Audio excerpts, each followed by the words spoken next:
That, my friends, was extremely fun. Despite the two people that you were seeing on your screen, the fact that we, look extremely similar to one Jonathan Macri and Benji Ritholtz. In my case, obviously I'm a spitting image of Benji. We are not John or Benji. We are the J Bros. We are back together again. He is DJ, the tremendous and talented film expert. I am XJ. I'm simply known for watching basketball through spreadsheets. It's kind of like the Matrix for me. Other people see the data. I see Jalen Brunson like snaking a pick and roll and putting up the floater and getting an and one. That's what I see when I look at spreadsheets. Anyway, we are here to talk to you about this amazing game. DJ, how are you feeling, man? What's your instant reaction to what we just saw? Man, I'm feeling great. That was, and we'll get into all the details why I think that was the best game this team has played start to finish all year.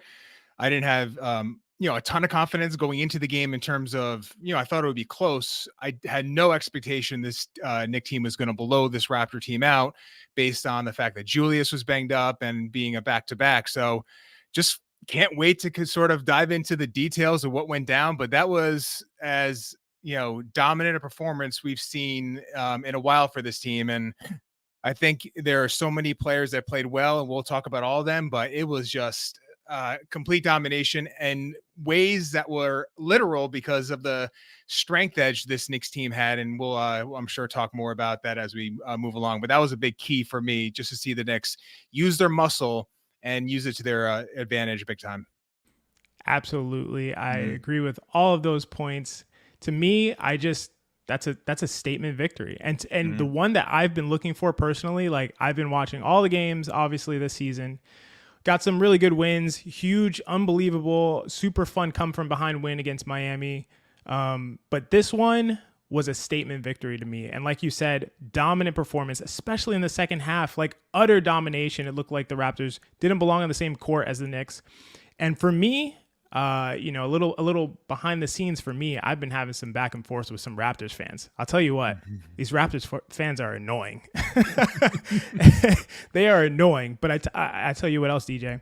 I'm from the Bronx, and I'm more annoying than these Raptors fans. And trust me, I'm gonna give it back way more than I'm getting it. Trust me. It doesn't matter how many of them there are. And the Knicks, they really let me off the hook tonight, because I would have been up until 2 a.m. going back and forth with Raptors fans. So I don't have to worry about that tonight. Tremendous, amazing statement victory. We should just dive in. And I really want, you alluded to it, kind of the same big takeaway that I had as far as the strength and the physical domination that the Knicks did, that I really wasn't expecting coming into this game. But you saw it, DJ. Do you want to kind of start from there and talk about any specific players that you've seen or kind of those broad takeaways? Yeah, the first guy is Julius, and I feel like there is an ability for him right off the jump to get to wherever he wanted to go. And the Raptors, they are very long, and their length gave the Knicks some problems, especially on the offensive glass. And I felt like in the first few minutes, I felt like the Knicks needed to sort of adjust to how long and rangy this Raptor team really is. And once Scotty Barnes went to the bench, and he sort of has the same RJ minutes rhythm where he takes a breather right around the 6-minute mark of the first quarter. And right when Gary Trent came in, I felt like the Knicks got their rhythm and then didn't really relinquish it in terms of their offense. But Julius he was able to move the Raptors wherever he wanted them to go. And by doing so, he was able to create passing lanes. And the Knicks shooters did a wonderful job, especially DiVincenzo, and this is a skill he had with the Warriors, and it's completely carried over, where he will relocate and create those angles himself. So you factor that in, and then Josh Hart making threes. It was just Randle's passing to me. It was process, and it was also the physical edge, and that to me was where the advantage physically really showed up. I could not agree more. In our KFS group chat, I put into that, I said, this is Randle's best game of the year. And it really was to me. I came into this game thinking, okay, this Toronto team, we cannot be going one-on-one versus this team that basically, when you look at the Phoenix game that they just played, they kind of just clamped Booker and KD. Like they put them on lock, and Booker and KD like to go ISO, and OG and Scotty, they did an amazing job against them. But I think that I really underestimated the difference in the stylistic advantages that the Knicks had, which is exactly what you said. A guy like KD, a guy like Booker, they're going to try to dance on you from the perimeter and play a little bit more of a finesse game. And that plays right into the hands of this super long, athletic and rangy Raptors team. Whereas the Knicks and Julius Randle said, I'm not dancing on you guys. I'm putting my shoulder directly into your chest and I'm pummeling you all the way to the basket. And he did it all night. And it was unbelievable. Really, it was. Yeah, I didn't know if you want to jump on that. Yeah. Sorry, I didn't mean to jump in on you, but it just reminded me of Game 5 against Cleveland last year in the playoffs where he hurt his ankle. But that first, from the beginning, he was like, I'm going through Mobley every single time. Yep. And while he missed a lot of shots early in that game, he ended up really having his way in terms of getting to the basket. And it just, that's what it was tonight as well, where he had his way with that Toronto team, which I thought defended Brunson really well. They weren't allowing him to dribble into pull-up threes. They were playing really high on that pick and roll. They were hard hedging. They were not playing any deep drop. It was a completely different sort of coverage that he's been accustomed to because he's been such a great three-point shooter. They rightly decided we are not giving him that shot. So the Knicks needed another guy to sort of carry the offense a little bit and create plays for others. And Julius was completely up to that task. Absolutely. And one thing that stuck out a lot to me on top of all of that, or that really feeds into all of that, is how quickly and decisively Randle was attacking. And I thought that was amazing just because he knew he had the strength advantage. He knew what he wanted to do. He knew he could get to where he wanted to go. And like you mentioned, he could kind of bully his way into creating passing lanes. Right. And not only did he know all of that, he confidently exploited all of it, which we don't see as often from Julius. I mean, we see him kind of get his way and use his strength oftentimes, but he was so decisive. There was no like processing delay or anything like that for most of the game. He was finding shooters when the double came. He didn't seem surprised by the doubles coming. He seemed like he anticipated them. His eyes were wide open, and I just thought it was just an amazing all-around performance from Randle. Yeah, I agree with you. It was his best performance of the season. And then the other guy that I thought really used his strength to a big advantage was Josh Hart. And he had one defensive rebound where it was, I don't know if I didn't catch the replay, but Boucher went down as if he got elbowed by Hart, and then it ended up being a quickly three on the other end in the fourth quarter. And it was just an example of Hart going through Boucher, who's longer, who's rangier, but Josh Hart is built like a fire hydrant and was able to go right through him, grab the defensive rebound, and then create an advantage on the other end. I thought Hart played phenomenally. And that's even putting aside the fact that he was making shots. I thought his processing, his cutting, all that was really on point. Probably his best offensive game in terms of his all-around performance this year, and maybe probably one of the best he's had as a Knick.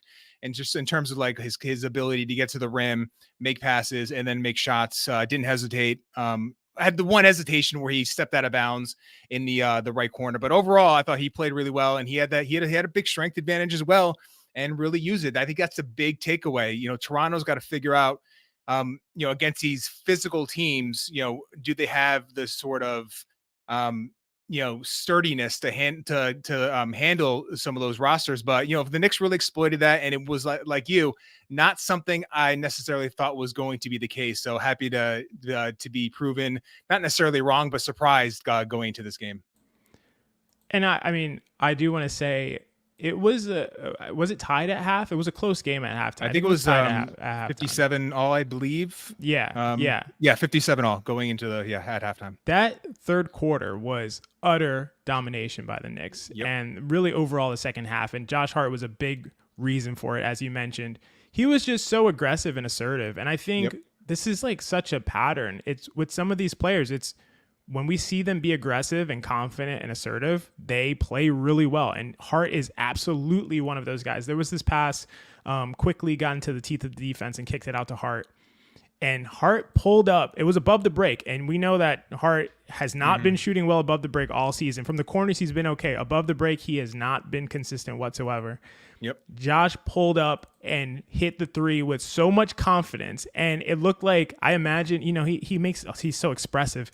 He makes those faces where he's like, yo, what's wrong with you, man? Like he gave off that vibe of like, how dare, like, do you know who I am? And it was like, yeah, I didn't know who you were. He was playing to me like just like last year's Josh Hart, you know, like it really was just like he played last year, aggressive on the rebounds, using his physicality, taking the shot when he had it and shooting it with confidence. It was amazing. And one thing that I noticed is, and I'm curious to hear this because you know you have a great eye, obviously, and a better one than mine for watching live games.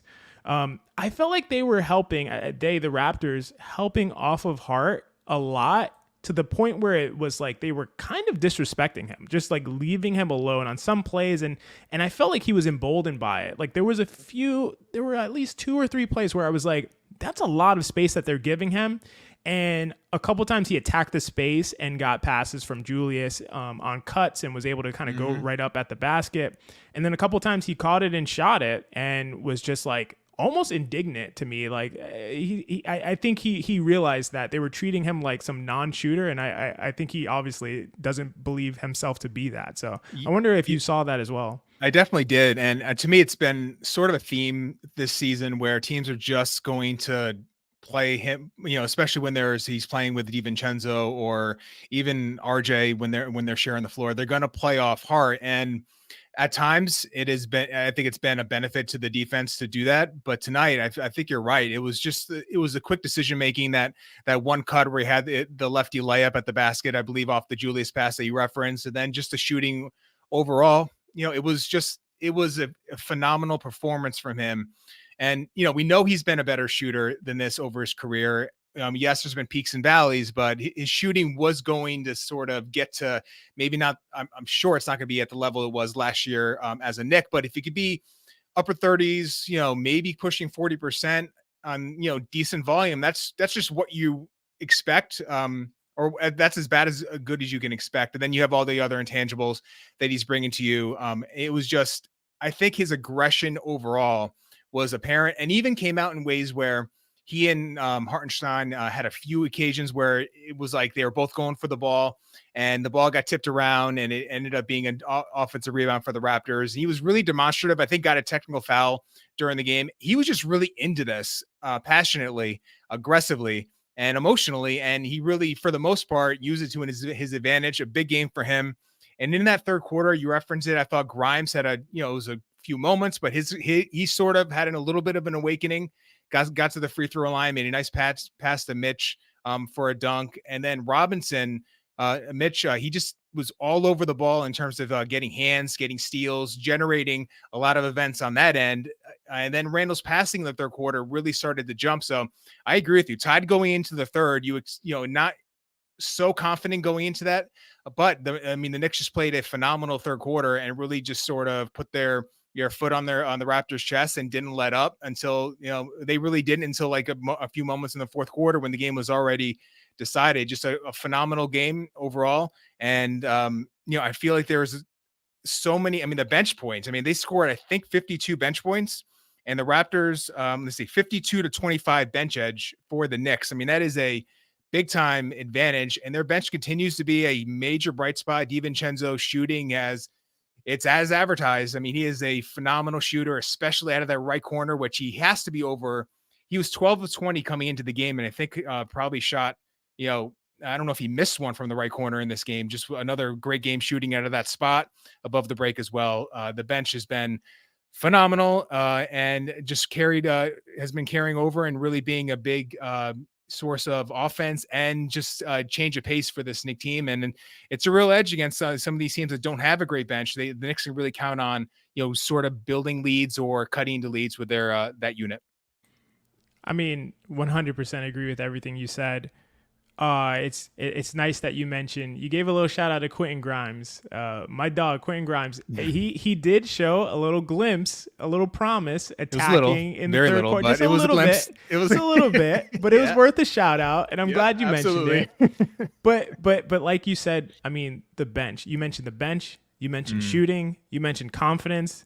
And I cannot help but think of the one guy that you mentioned, Dante DiVincenzo, shooting the freaking lights out, like ultimate confidence. Like he came in with that Cam Thomas irrational confidence level. Like, I'm the best player in the world at this specific thing, which is shooting. I mean, the pump fake, I don't remember who it was. Scotty Barnes. Was pump it on fake, Scotty? And then then dribble left, pull up. The pump three. fake and then side dribble to the three with just the ultimate confidence, a straight stone cold face on. Like, this is nothing to me. And it was actually really funny. The DiVincenzo air ball from the top of the key from like 28 feet on the quick catch and shoot. There was no one near him. I was just like, you know what, Dante, you could do that as much as you want. I really don't care. It's and Clyde is always, I love Clyde because he'll always reference the fact that a guy will go on like a little hot streak and then airball a shot and then just be like, how does it happen, folks? How do you make two in a row and then miss one wide? I mean, it's just like he's always so incredulous when a guy just completely blows one. But it was a bit of a heat check for Dante, but he certainly deserves a few of those. Absolutely. I mean, slight tangent. That's actually, I think, the whole reason why, for a while, the statistical community believed that there was no such thing as the hot hand effect, essentially, in basketball, was because there was a miscalculation of the fact that when a player is hot, they are likely to make more shots, but they're also likely to take worse shots than they would if they didn't feel like they were hot. And DiVincenzo 100% true, is an absolute image of that. So, but it was absolutely worth it. The one, I mean, I do want to mention Brunson before we get over to the super chats. I think Brunson was super steady as he normally is. I was paying attention to something specifically that you've been talking about, which is the kind of the depth of his shooting that he's been like spotted up a little bit further out, right? Which I think was really helping the Knicks spacing.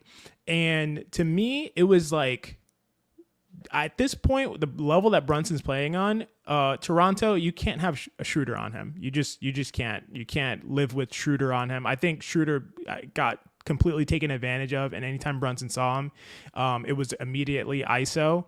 And honestly, he did really well against Scotty too. Like, I thought the length was going to bother him, but I felt like he was able to hold his own and still able to kind of get where he wanted to go. And you talked about Julius's strength, but a lot of times I saw Brunson's strength on display as well. Like, it's not like you can just bully him and say, okay, I got a 6'9" guy on you, and this guy's going to just keep you from getting into the paint.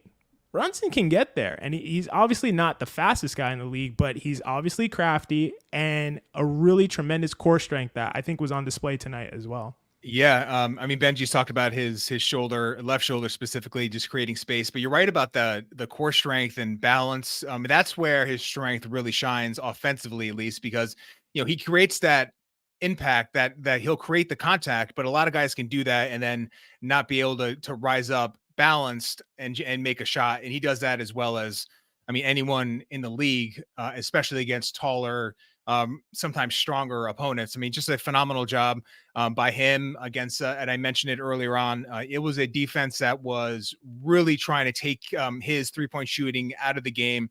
And for the most part, I thought Toronto did a pretty good job of that, making him more of a mid-range creator, which is an amazing occurrence because that is sort of like where his bread and butter has been throughout his career. It's kind of funny. And now teams are, at least one team has been like, all right, we want you to do that thing because the thing you've now decided to learn and be amazing at is too dominant and too efficient. Such a good point. And we need you to do what you were doing last year and then in your Dallas days. So it just speaks to his incredible development as a shooter, off the bounce, off the catch, as a relocator.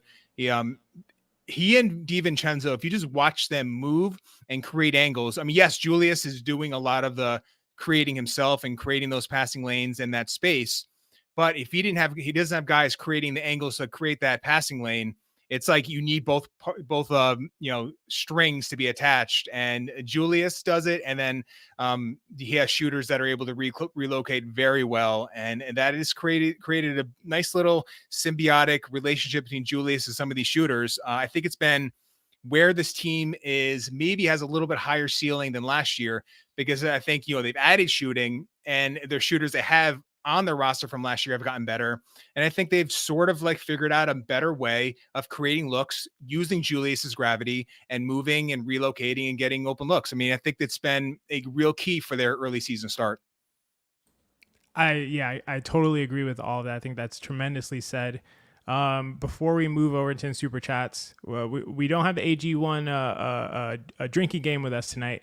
But if we did, what do you think is something that a theme that we'll see consistently in the chat? Like, to me, I think it's going to be a lot of ride with Randle night, and and the Randle crew has definitely they deserve this one because Randle was tremendous. So I would love to see it if that's the case. It's going to be a lot of Julius, and look, he's not been amazing. He's not been last year's Julius overall this year, obviously, but it's starting to come back a little bit.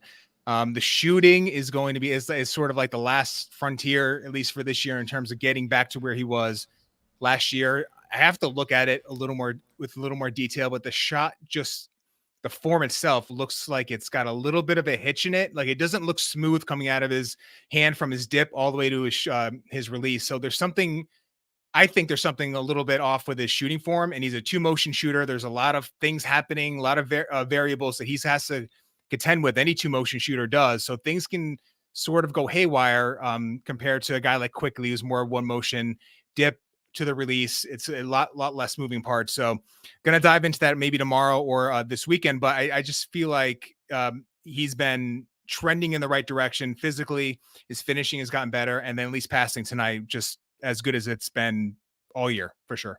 So bring all the Julius stands, come out now. You guys deserve this one. Yes, absolutely. Yeah, I think that's such a. I mean, you caught my interest though. I think that's such an interesting point about his 2-motion shot and seeing something like technically wrong, or technically off about his shot. But we'll probably get into it as we get into the super chat because I'm sure we're gonna hear a lot about Julius tonight. Let us jump into the super chats, and we got APJP on the 1s and 2s tonight. Super excited about that. Justin, if you want to bring up those super chats, we're ready to go. Let's do it. First one from my dog, Hayden Freed. It's the National, not International Basketball Association. A low-key shot at the the nation of Canada. I will take it. That is totally accurate. I mean, outside of the years that Toronto's won a world championship. Listen, I can't argue with it, right? Toronto's an amazing city. I love it. I think it's a phenomenal place to visit. But yes, this was a New York night for sure. Yeah, I'm not going to give my Toronto praise. I obviously, I mean, we talked about this in our group chat as well. A lot of us in our group chat love Toronto as a city. It's pretty great. It's pretty awesome. But tonight's not the night to celebrate Toronto. No. Tonight's the night to celebrate New York City. Let's go. Yes. Appreciate it, Hayden. What else do we got coming up? Robert Cross. You want to grab that one, DJ? Yes, sir. Yeah, Robert Cross. What's up, my man? Hi, DJ and XJ. Missed the casuals this morning. Congrats to my guy Mensa and his fam. Hashtag 53 wins. Yeah, man. I don't know if you've given the congratulations to Mensa and the family for having the new baby, the cute. We just got the first Knick game. I had a comment on those cheeks. I am a parent myself. My kids are a little bit older, so I do miss that newborn look and cuddliness and all that. So, man, congratulations, man. So we sending all the love to you. It's just a phenomenal moment, and I'm sure the casuals will be back soon, right? I assume. We'll be back soon. We couldn't record on a Thursday because there was obviously a Knicks game on, a sloppy Knicks Pistons game on. I'm just laughing to myself because I'm like, did Robert Cross just dox Mensa? I'm not sure if Mensa made this announcement publicly. Is what I want. I'm not 100% sure. I'm hopeful that he did, and this is not the unveiling of Mensa's young member to his family. But obviously, congrats Mensa, the big dog, the GOAT. Mensa, we love you. Yes, super happy for you. And thanks, Robert. Hopefully that's all on the up and up. Bulldog Boxing Promotions. 30 was in control and effective. Nice game from him. I love that terminology of in control. Like it was the epitome of in control. Like I a lot of times I feel unsafe, uncomfortable with Randle handling the ball, putting himself into some positions where he's easy to trap, going along the baseline and not being aware of double teams coming. I didn't feel like that tonight. I felt like he was in control. I felt like he was manipulating the defense. The defense was not manipulating him. I felt like he was putting them where he wanted them. Like you mentioned, DJ, creating passing lanes that were perfect for him, getting to his shot when he wanted. In control, I think is a perfect way to describe it. I do too. And, if he can figure out a way to get his shooting back to where it was, I mean, this team, the ceiling is certainly higher than it was last year because I think the team is better around him. So this is where I think you look at big picture for a second, I feel like everything else for him is starting to round into shape. And maybe it was a case of like the ankle surgery, lack of his typical off season training wise, not playing as much 5-on-5 because, the finishing was so egregiously bad earlier in the year. And I tweeted, he's last 10 games, he's at 75% at the rim, which is well above average. For him and for anyone, at the 4 or 5 position. I mean, it's a really good number to be at. Probably it's not sustainable, but the fact that he is finishing now with a higher efficiency speaks to the fact that his athleticism, his, maybe his conditioning is back to where it was last year. And then it's like, will the shooting get to where it was close to last year? I mean, if that happens, then, I think this team has the ceiling where I thought, if things broke right, health broke right, could they get to maybe 50 wins? Can they push that number? I feel like that is in the cards if this Julius Randle continues a trend in the direction where he's been the last 10 or so games. Absolutely, well said. I'm sure we'll get more Randle comments to come. So what do we got next, Justin? Mythic Monty, you want to hit that one, DJ? Yeah, won't improve the record against below that's a below 500 teams, but that's a great win, especially on a back-to-back after the lax performance yesterday. Best Julius game. So we've already kind of hit that one. I think that this, I agree with you. I think that this was his best overall performance. The back-to-back thing was just, this team, for all the, the things that can frustrate us, the things that could really, sort of like be an issue come playoff time or against really good teams. The one thing you can count on most nights is that this team is going to bring a level of energy and effort that is at least on par with their opponent and usually exceed them. And that is just something that I feel like I take for granted since Tibbs came on board. But to me, it's like a real impressive part of this identity of this team, because I feel like they know deep down they're not going to typically outskill their opponent. They have to bring a level of effort and intensity to get to where they need to be to win a game against a quality opponent, especially on the road. So to do that on a back-to-back, just really, really impressive. And I felt like the worries I had coming into this game were based on the fact that I wasn't sure against a team in Toronto. We're playing at home, had the night off last night. I just had some concerns going into this game. And for the Knicks to play at the level they did from start to finish, really with just a few spurts where things got a little bit hairy in the second quarter, I feel like it was just a really, they skill-wise, they were great. Production-wise, they were really strong. But just effort on a back-to-back against a really, long, tough, aggressive team, really impressive. Just a solid job. Do you also feel that? Do you sometimes take for granted the effort this team can bring on a night-to-night basis? Because I know I do. I'm just curious if that is like something you or other fans or analysts of this team can also sort of like lose sight of. Like, it is impressive that this team can bring the level of effort every night that they usually do. It's so easy to lose sight of that level of effort. And the thing that really stands out to me tonight is that so much of the effort came in the second half. The second half Yes, sir. of a back-to-back game on the road against a team that, yes, Mythic Monty, they're not over 500, but I think this is a good Raptors team. Defensively, they are a problem. They are a problem for a lot of teams. Like I mentioned, they just really put the clamps on Booker and Durant, like, a couple of nights ago. So this is not a slouchy, Toronto Raptors team. I think that this is, to me, again, this was like a statement win to me, just based on all the factors around it, the defense that they were playing, the back-to-back nature, the second half domination that they exhibited. And I totally agree with you, GG. I think it's super easy to sweep under the rug like this level of effort, but we don't see it from teams on this consistent a basis. And that's one of the best things about this team. The effort is always there and the physicality is there. And, I just loved how physical they are. And I loved how that is really why they won this game. I mean, even Isaiah Hartenstein, I didn't love his game tonight. I thought he was pretty good. A lot of times it's like he gets the ball and, I was talking to Jeff, Frank Barrett 119 on Twitter, and he's like, it's so annoying to me how Hartenstein just doesn't go straight up. He like puts the ball down, takes a dribble.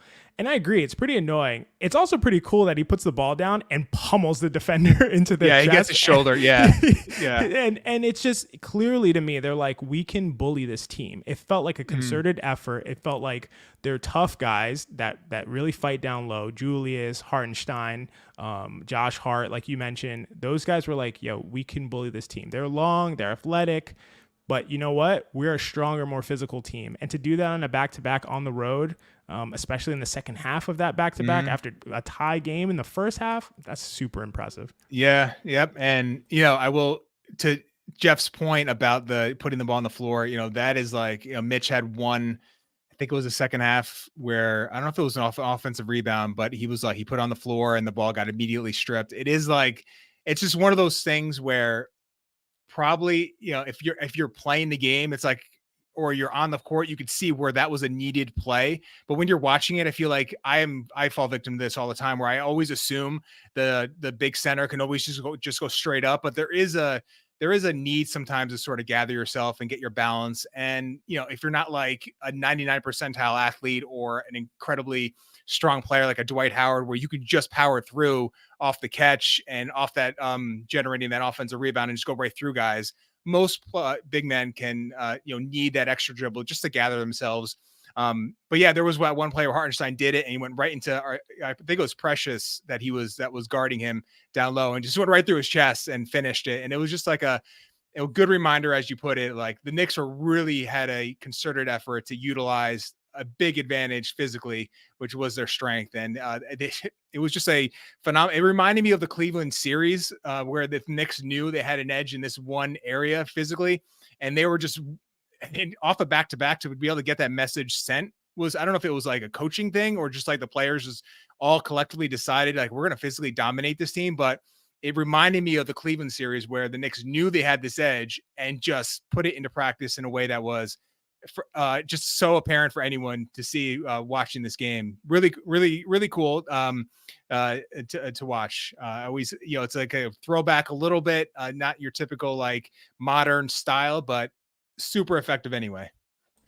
Totally agree. Yep, super effective. And yes, Mythic Monty, best Julius game. We agree with that. Dom Cappuccini, what up, man? Feeling vindicated defending Dante signing in July versus Obi Stan Friend. Jays, what versus Obi Stan Friend? What am I not understanding about that? Is he saying it was a Dante signing versus keeping Obi thing? That's what it seems like, but maybe I don't know. Yeah, for sure. I don't know if we have to like take it in that direction. I mean, Dante's been really good. I feel like I don't know if he's made a 2-point shot in like several games. It's just 11 threes across the last 2 games. I don't know about the previous third game, but I think it's just, he just has 11 threes over the last 2 games. Well, the game, so against Charlotte, he went 2 for 8. And those were threes, 2 threes. And then the game before that against Phoenix, 2 made shots, 2 threes. So, And then the game before that, 1 made shot against Miami, and that was a 3. So he hasn't made a 2-pointer in 1, 2, 3, 4, 5 games. That's hilarious. This is modern basketball, baby, right? It's like amazing. But listen, he can't make a layup, so that is like if he has made a conscious decision to not. I mean, I know he's missed some 2-pointers, so it's not like he's not trying them, but.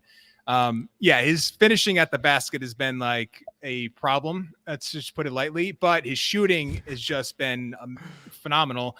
And then defensively, I feel like he's maybe getting a little less risky in terms of trying to generate steals and just playing a little more solidly. And his defensive rebounding is always really strong. He's been really good. I mean, as good as you sign a guy to like a mid-level. This is the production that is like on the high end of what you can expect for a guy.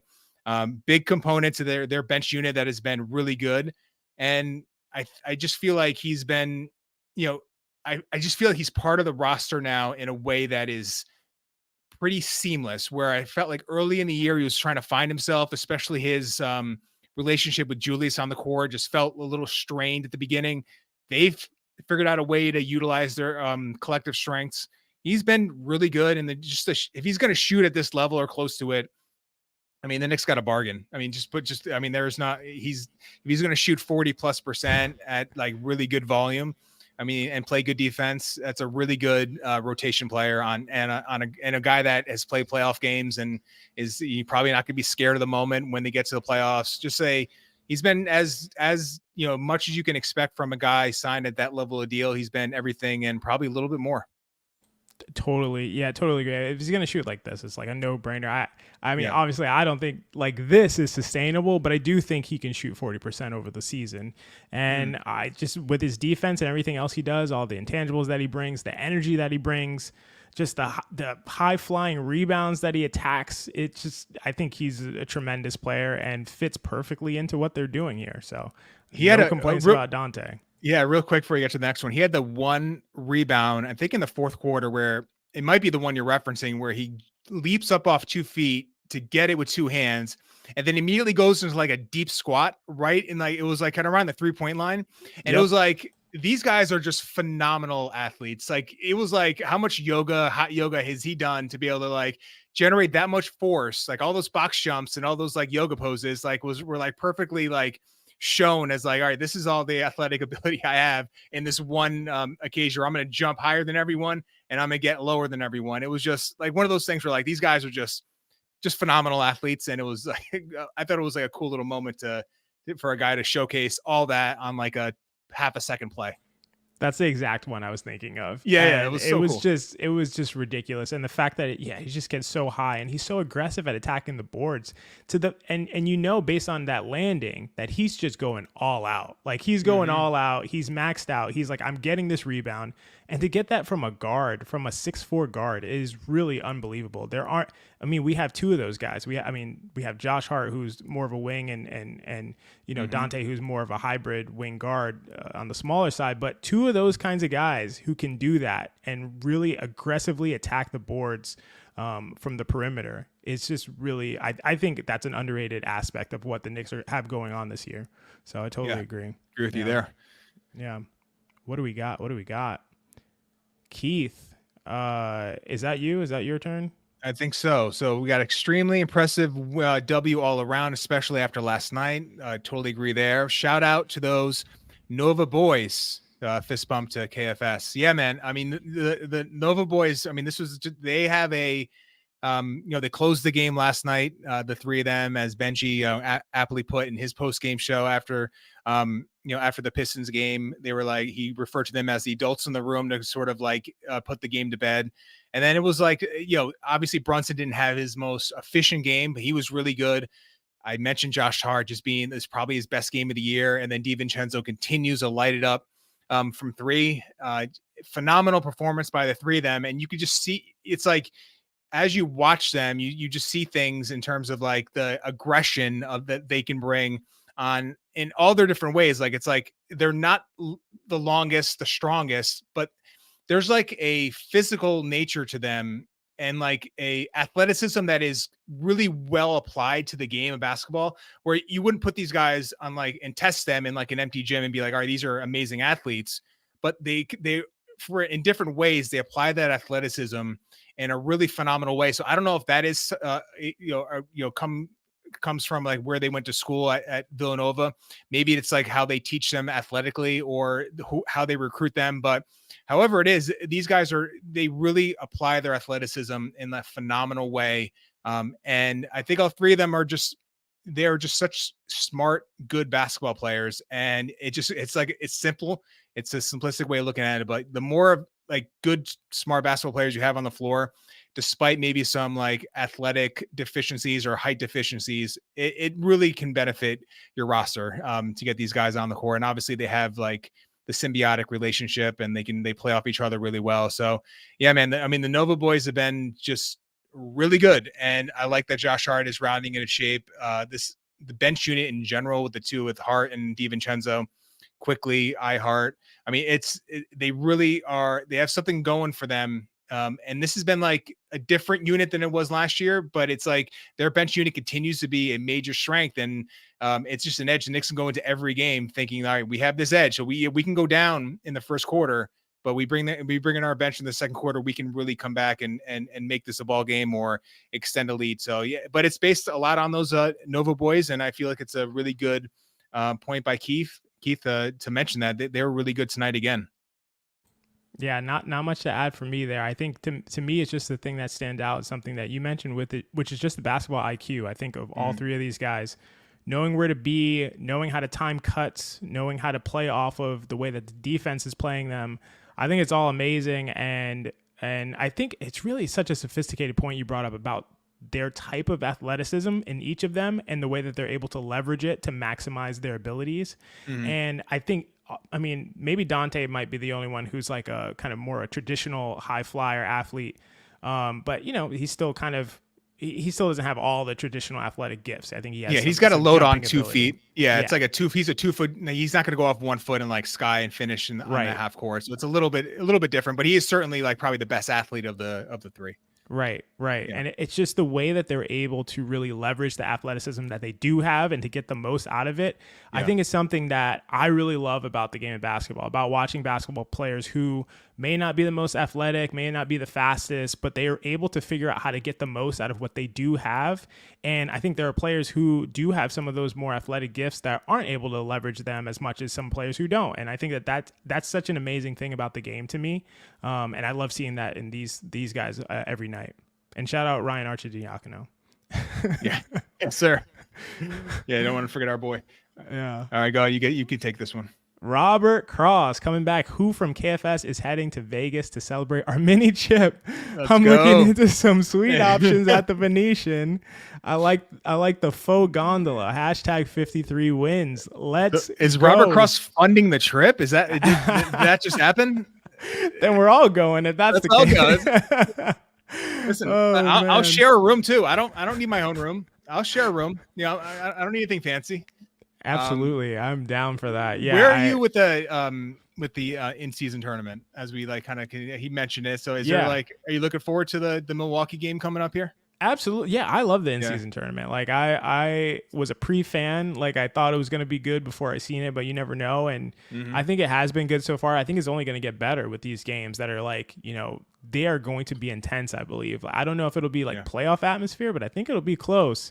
And to have those kinds of games in early December, it feels just like brilliant on the part of the NBA to do it. And it seems like they've gotten the players to buy in because every time you talk to a player about it, they're like, oh yeah, the in-season tournament. It seems a little contrived, but they also are playing like they care about it. So I'm excited about it, and I would be ecstatic if the Knicks won the first one. I don't care who wants to, make fun of us and send the Pat Beverly meme. Like I don't care. I'm gonna be happy and I'm gonna be hype about winning that tournament if that's the case. Absolutely, yeah. And I'm fully in. I mean, it's like yes, it's 100% contrived. It's a TV marketing thing made for TV.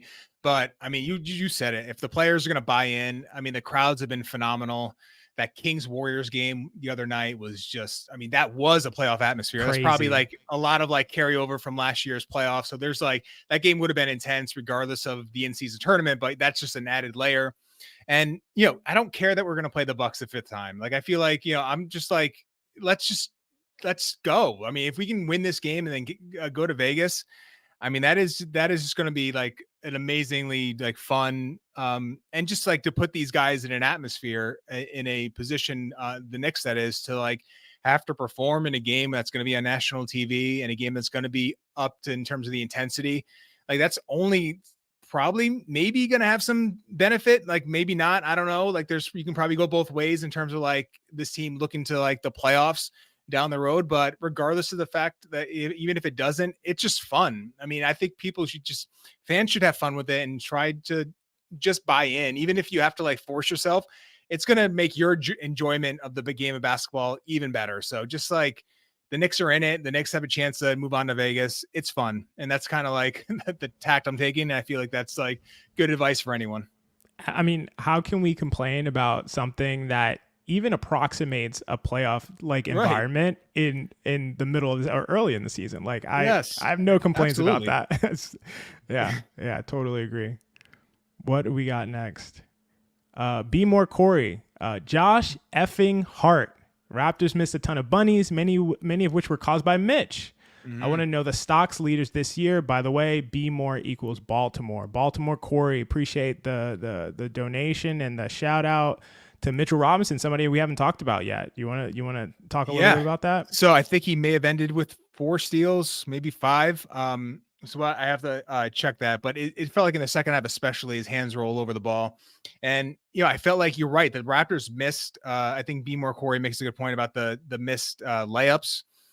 That's probably another product of like not being able to go through the Knicks interior defenders, even a Josh Hart, like, I don't know how many Chris Boucher ended up missing in terms of shots in the paint, but you look at his build and you look at Josh Hart. I mean, Hart was easily able to sort of like go under him and just disrupt his shot rhythm a little bit. So I feel like that was definitely played a part in it. And I felt like once in the second half, Mitch came back in the game, and it just I like Hart. I feel like he's a really good player, phenomenal backup center, just as good as you're going to get in the NBA.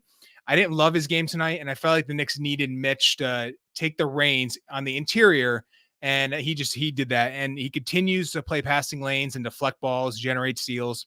So the blocks like aren't amazing, but like the fact that he's now figured out a way to get his hands on balls and just create turnovers in that way, or just disrupt the flow of the offense just by getting a fingertip on the ball.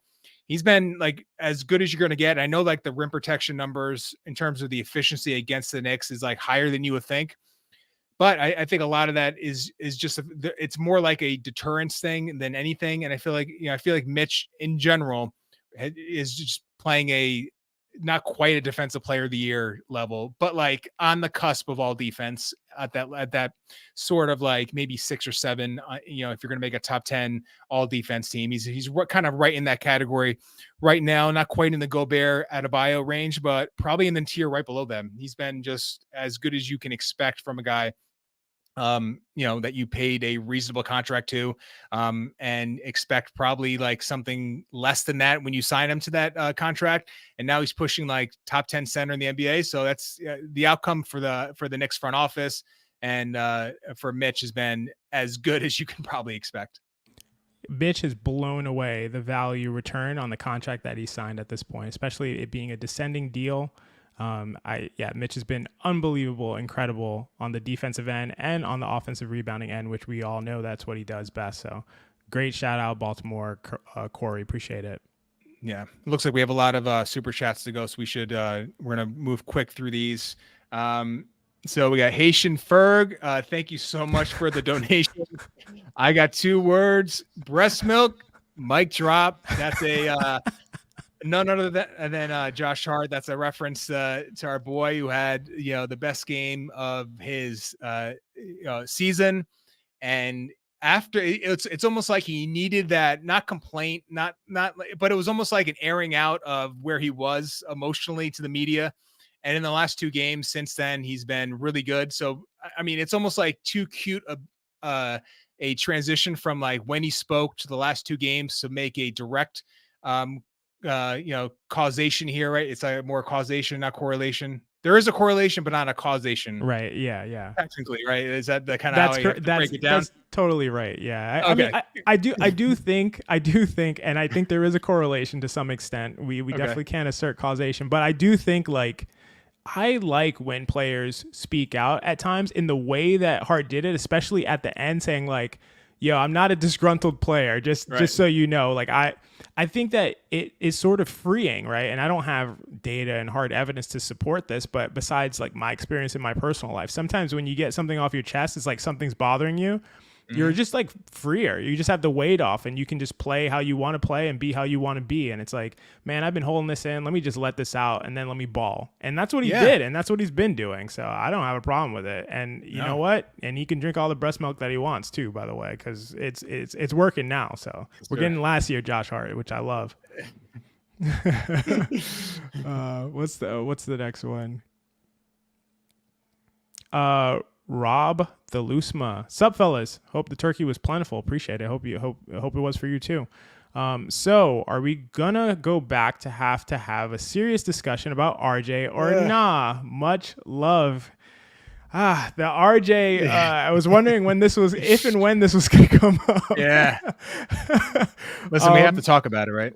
We got to talk about it. I'll say a couple things and then let you give your analysis. I mean, to me. We are gonna need RJ Barrett shooting. I've been, I'm not a big believer, and actually I'm really curious of where you land on this. Hopefully we have time to talk about it. I'm not a big believer in seeing these like jumps in shooting. Like a guy shoots 30%, the next year he shoots 40%, and then I generally just err towards the side of that's unsustainable. It may be variance, it may be a blip. But it always feels unlikely to me that it sustains across the length of a season. And I just think they need his shooting. I felt like both Brunson and Randle were collapsing the defense repeatedly, and RJ got open threes and repeatedly missed them. And I think it's okay for him to shoot like 35%. I would sign up for that. If you were like, RJ Barrett's going to shoot 35 or 36% across the season, I would sign for that, because everything else that he's doing on the defensive end, although, tonight might not have been his best game, but overall, over the course of the season, his defense has been really, really good. And the other things that he does on offense. And I think that when his shot goes well, it seems like his decision-making has improved as well. It's like very strange, but there also seems to be some correlation with that for me too, because I guess when he drives into the paint, and he kind of uses passing out like a last minute bailout option is when I feel like he's at his weakest. And I think that he hadn't been doing that all season. And then today I just kind of noticed it a little bit more forcing. Maybe there's a little bit pressing, like the shot's not going down, so I have to impact it by getting to the rim and finishing. And he still can finish really well and get to the rim pretty much at will. But yeah, I just see a lot of those parts, all of those aspects of his game seem to kind of come and go together. So that's an observation I've had. Yeah, I think it's a really good way of putting it. You're probably right in terms of sort of where he was shooting like upper 40s from three, from where he was, I think 31% last year. Obviously, you're probably going to be really hard pressed that he's going to shoot at that level this year. I too would sign up for a 36%, 35% on good volume as well. In terms of tonight, came out really strong, came out aggressive, had a couple nice finishes. I felt like he sort of like he tends to like do well against Toronto overall, even though I don't think they're a good matchup for him in terms of like, they're longer. They have, decent guy. They have the best rim protectors, but they have length that can come over and bother him. And he's not a guy that's obviously blowing by anyone. So that he always has a guy like attached to him in a way where they can get a contest. And if you have a 7-foot wingspan, that contest is going to impact him more than a guy that's got like a 6'8", 6'9" wingspan. So it matters that he's going up against a team that's like really long. And I felt like it bothered him a little bit. To me, it's like you mentioned the passing, and that's the thing since he came back from the migraine that just really regressed again. And I don't know if it's like, I have to look at the distribution of offense, because it doesn't feel like he's on the ball running as many pick and rolls or just like lead. It doesn't seem like he's running as many actions that's going to utilize his passing. So I want to hedge a little bit to say that it's been like a disappointment or I'm concerned about it. I feel like it might be like such a small sample to where if he's not getting the same amount of looks, is he then going to force things? Because I feel like the shooting, it's going to come and go. You mentioned the finishing. It's like, I felt like in the playoffs last year and then early this year, he wasn't attempting the really low percentage attempts at the rim. And I felt like that was a big step forward for him. And he's just doing that now. And it's been a few games. So we're like really small sample. So it could be like just getting back into rhythm. I don't know, but I am a little bit concerned to the point where I'm going to watch for it, but it just feels like he's taking a lot more low percentage shots at the rim. There was that one moment. I know this is like, it's one of those plays that happens, but he missed the dunk on one end and it turned into a Scotty Barnes layup on the other. And he just felt out of sorts after that initial like burst in the first quarter. But I mean, the efficiency numbers are all coming down, except like the free throws are, still keeping in like the 80s. And that's really good. And it's probably going to keep his overall numbers afloat if he can turn it around. But I am like a little bit concerned about like, all right, did we just see a player that had like, 5 or 6 really strong games, which he has had before in his career, maybe more in the middle end of the season, but that has certainly happened in the playoffs last year. So was it that, or did he actually make a leap? I was hedging more like this is a real leap for him in terms of processing, in terms of maybe an upgrade in the shooting, because I thought the playoffs maybe showed him something and was able to carry that over. But we'll see. We're getting to the point where he's going to have as many inefficient games as he's had efficient ones this year, because we've only played we played less than 20 games. So I mean we have to see where this goes. I hope for his sake he could sort of like figure out his way to like turn it around and get his efficiency back up. But yeah, it's something to watch for sure. Anything to add on that, or you think are you concerned about it, or you just think we're still too small sample to be too worried? No, I'm not. I mean, I'm a little concerned about it just because like I said, I kind of err towards guys regressing to the mean of what they are and have been. RJ, I think I've been a little bit more excited given, like you mentioned, his play in the playoffs and then continuity between the playoffs, the FIBA World Championships, and then the beginning of the season. It seems like a really decent stretch of games where he's playing really well, shooting the ball well. His free throw shooting is still encouraging to me because that still looks good. So I just want to kind of give him another 10 or 15 games even and just see how those go. So not super concerned yet, but yeah, I definitely have my eyes open. Definitely. What do we got? All right, Jesse M., thank you so much for the donation. I am old enough to remember the lukewarm reaction from fans when Brunson signed. If only we knew. Yeah, I mean, there was certainly that segment of fans that thought that. Actually, remind me of where you were in terms of like how you viewed that signing initially when the Knicks got him to sign on the contract. Yeah, day one, very good deal. I mean, I didn't say day one, this is one of the value contracts across the entire league, but I was day one, like this is a very good deal. The data all supports him continuing to improve and everything he's done so far. He already had a really good body of work. So I was absolutely for it. I thought that was a very good deal for the Knicks. Again, I didn't say it was, I didn't know he was going to turn into Steph Curry across 20 games, shooting threes for, pull up threes at a 45% clip, and be such a dominant one-on-one scorer by any means. But, I thought it was a really good deal. One of the best contracts in the NBA now.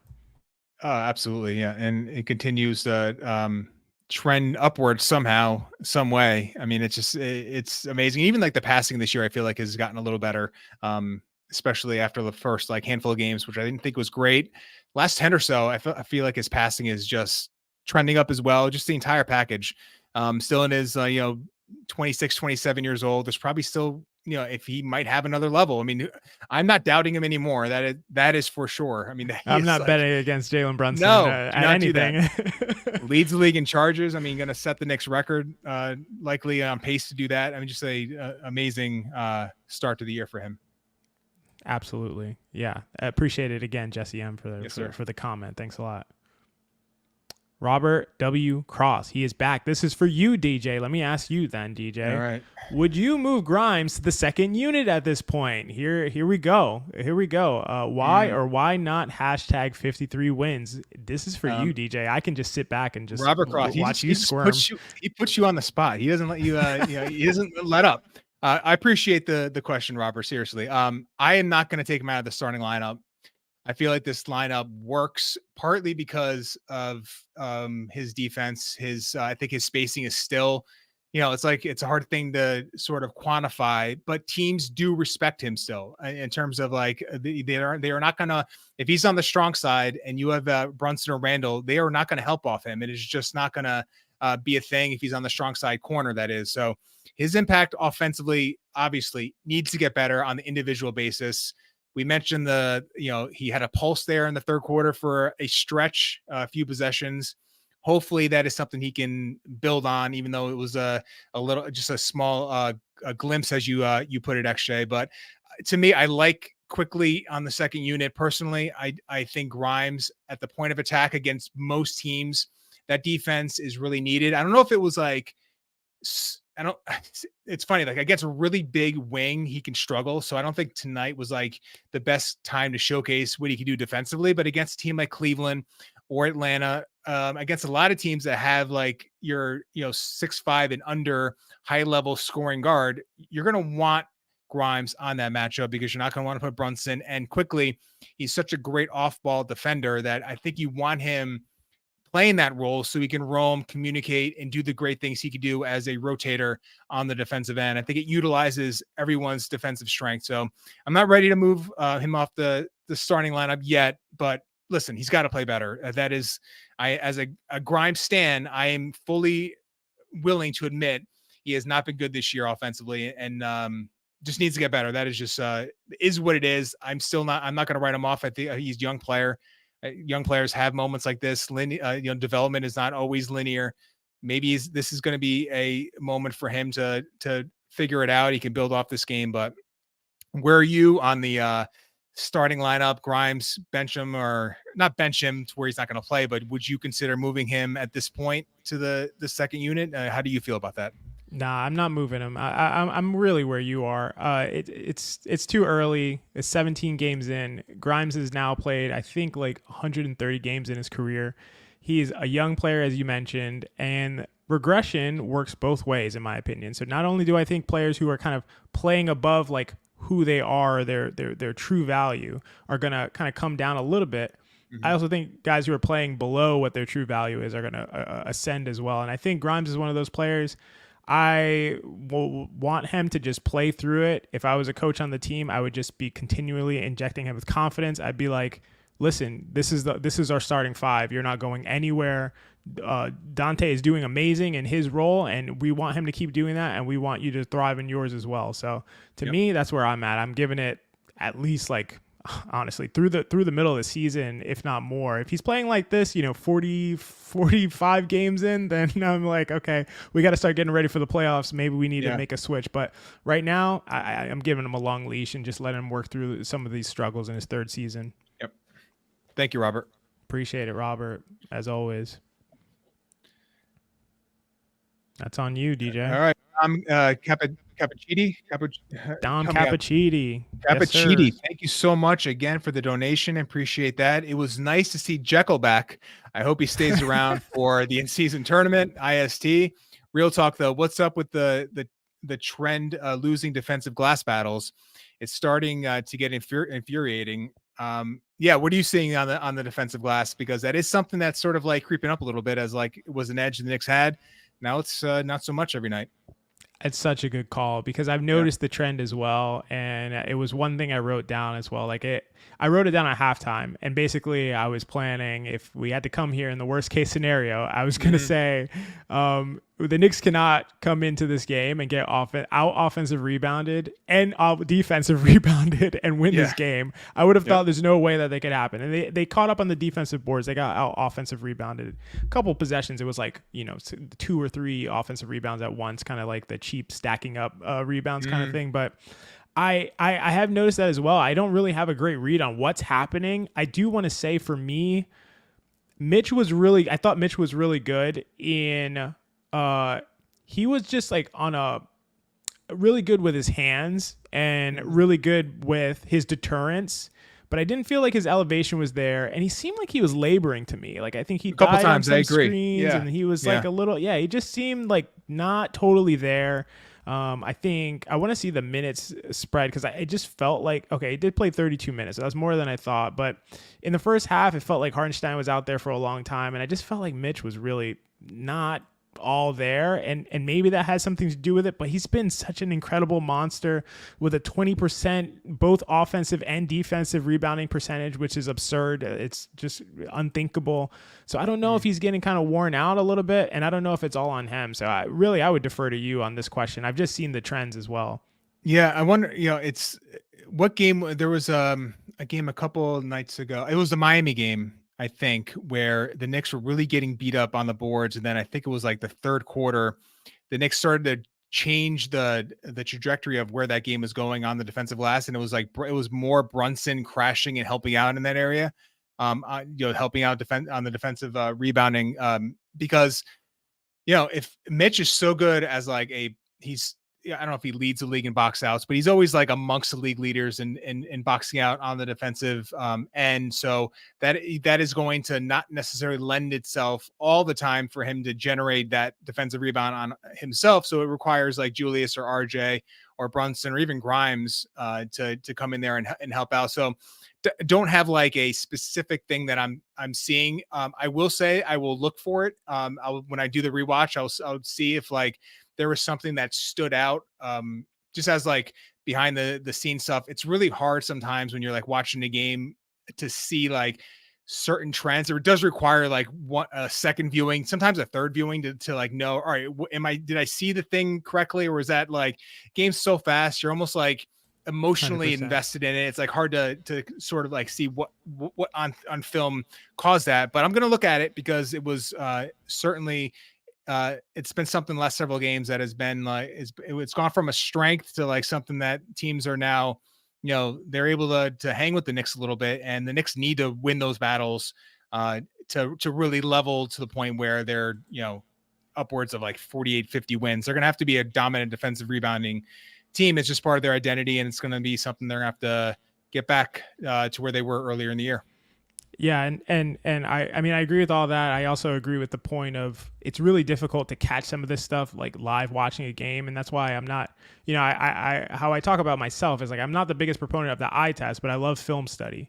And I think you do have to kind of go back in and look really closely and see what's going on, especially down in the trenches, so far away from the ball a lot of the time. So I would be really curious to see what you kind of pick up when you go back and look at it. But I do want to say, DJ, to your, I know you've been doing a field goal attempt watch for the Knicks versus their opponents.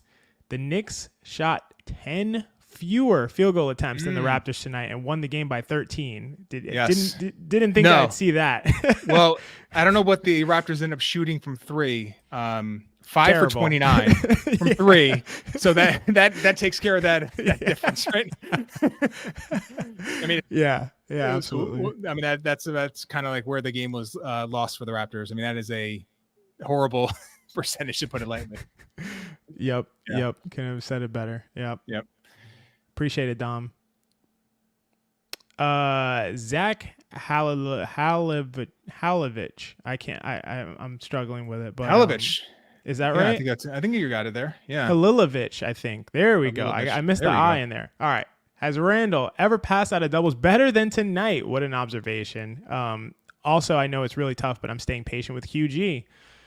Zach, 2 for 2 on agreement here. I don't know if Randle has had such an amazing ability to pass out of double teams, anticipate double teams, and DJ and I have talked about it ad nauseum in this postgame at this point. It was just an incredible, in control, dominant performance by Randle, especially with his passing game and his anticipation. And Zach, it sounds like both DJ and I are staying patient with QG.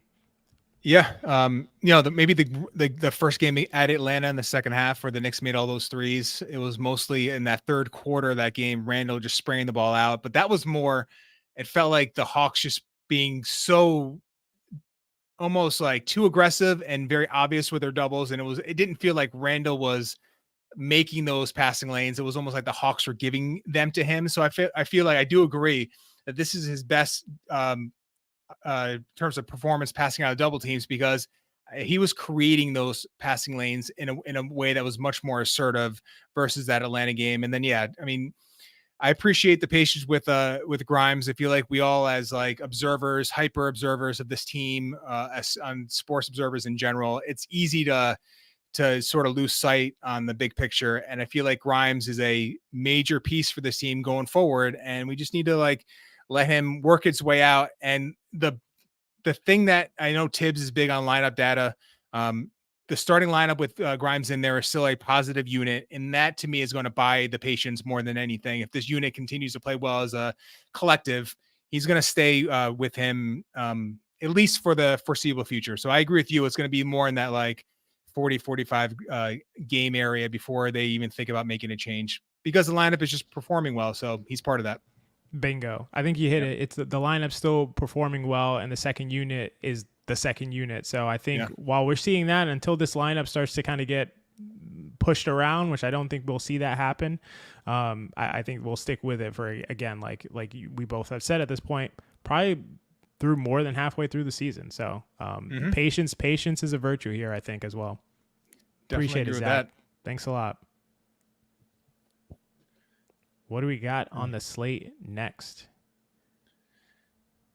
That's you, DJ. All right. Kenan Danishevsky, thank you so much for the donation. Appreciate you as always. Josh Hart makes such a difference against this Raps squad. His ability to rebound from his position and make big plays is something we lacked versus Toronto last year. It's a really good observation by Kevin, because it's like we kind of talked about, Hart doesn't bring you the length and the size vertically, but his ability to get rebounds and just attack them from like an A to B scenario, where he can go from like the dotted line and then generate a defensive rebound by just being more aggressive than anyone else and having the nose for the ball, as cliche as that sounds. And then he's really good at making something out of that. Like he'll do the thing where like he'll generate the defensive rebound, and then he's immediately pushing the ball, even if there's like not a clear advantage.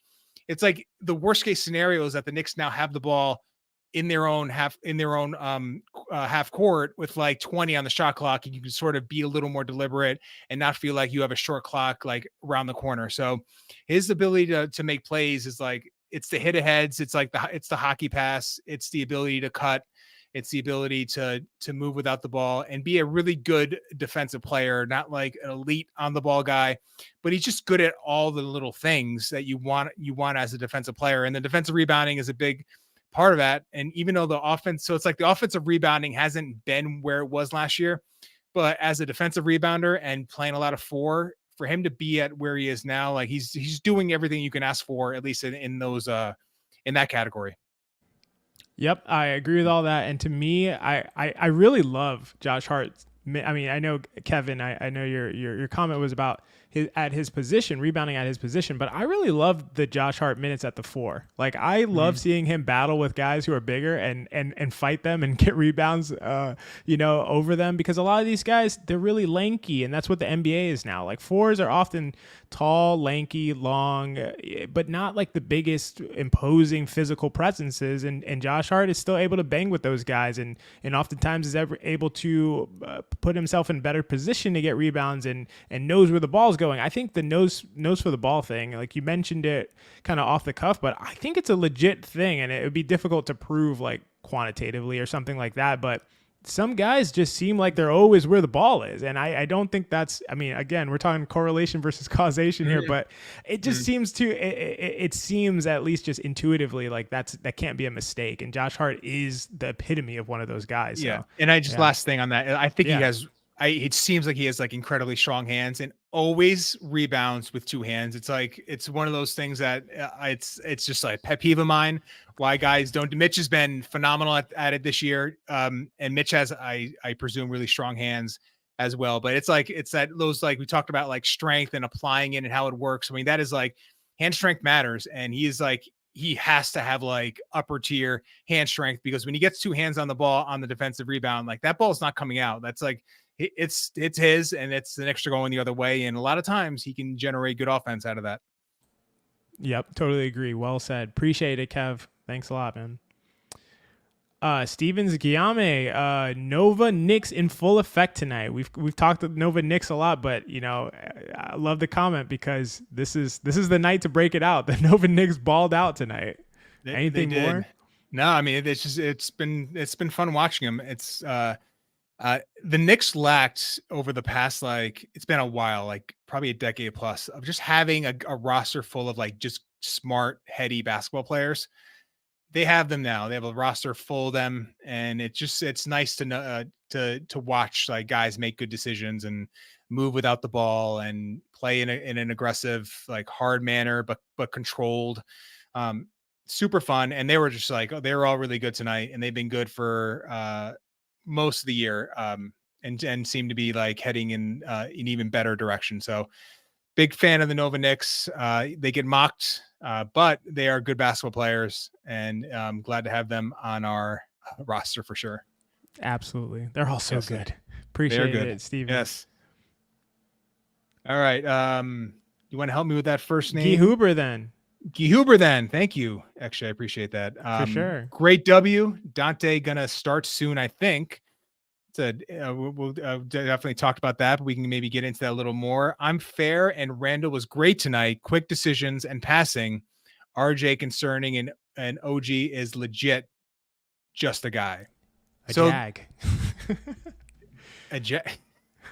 Just a guy. He's a jag, Yes. Hey, there you go. I mean, did you see him? I mean, as a guy that's been rumored to be, a guy the Knicks should covet, kind of felt like he was a jag tonight. I mean, it wasn't, he definitely didn't show himself to be like a guy you want to necessarily like invest a boatload of money in or trade a boatload of like assets for.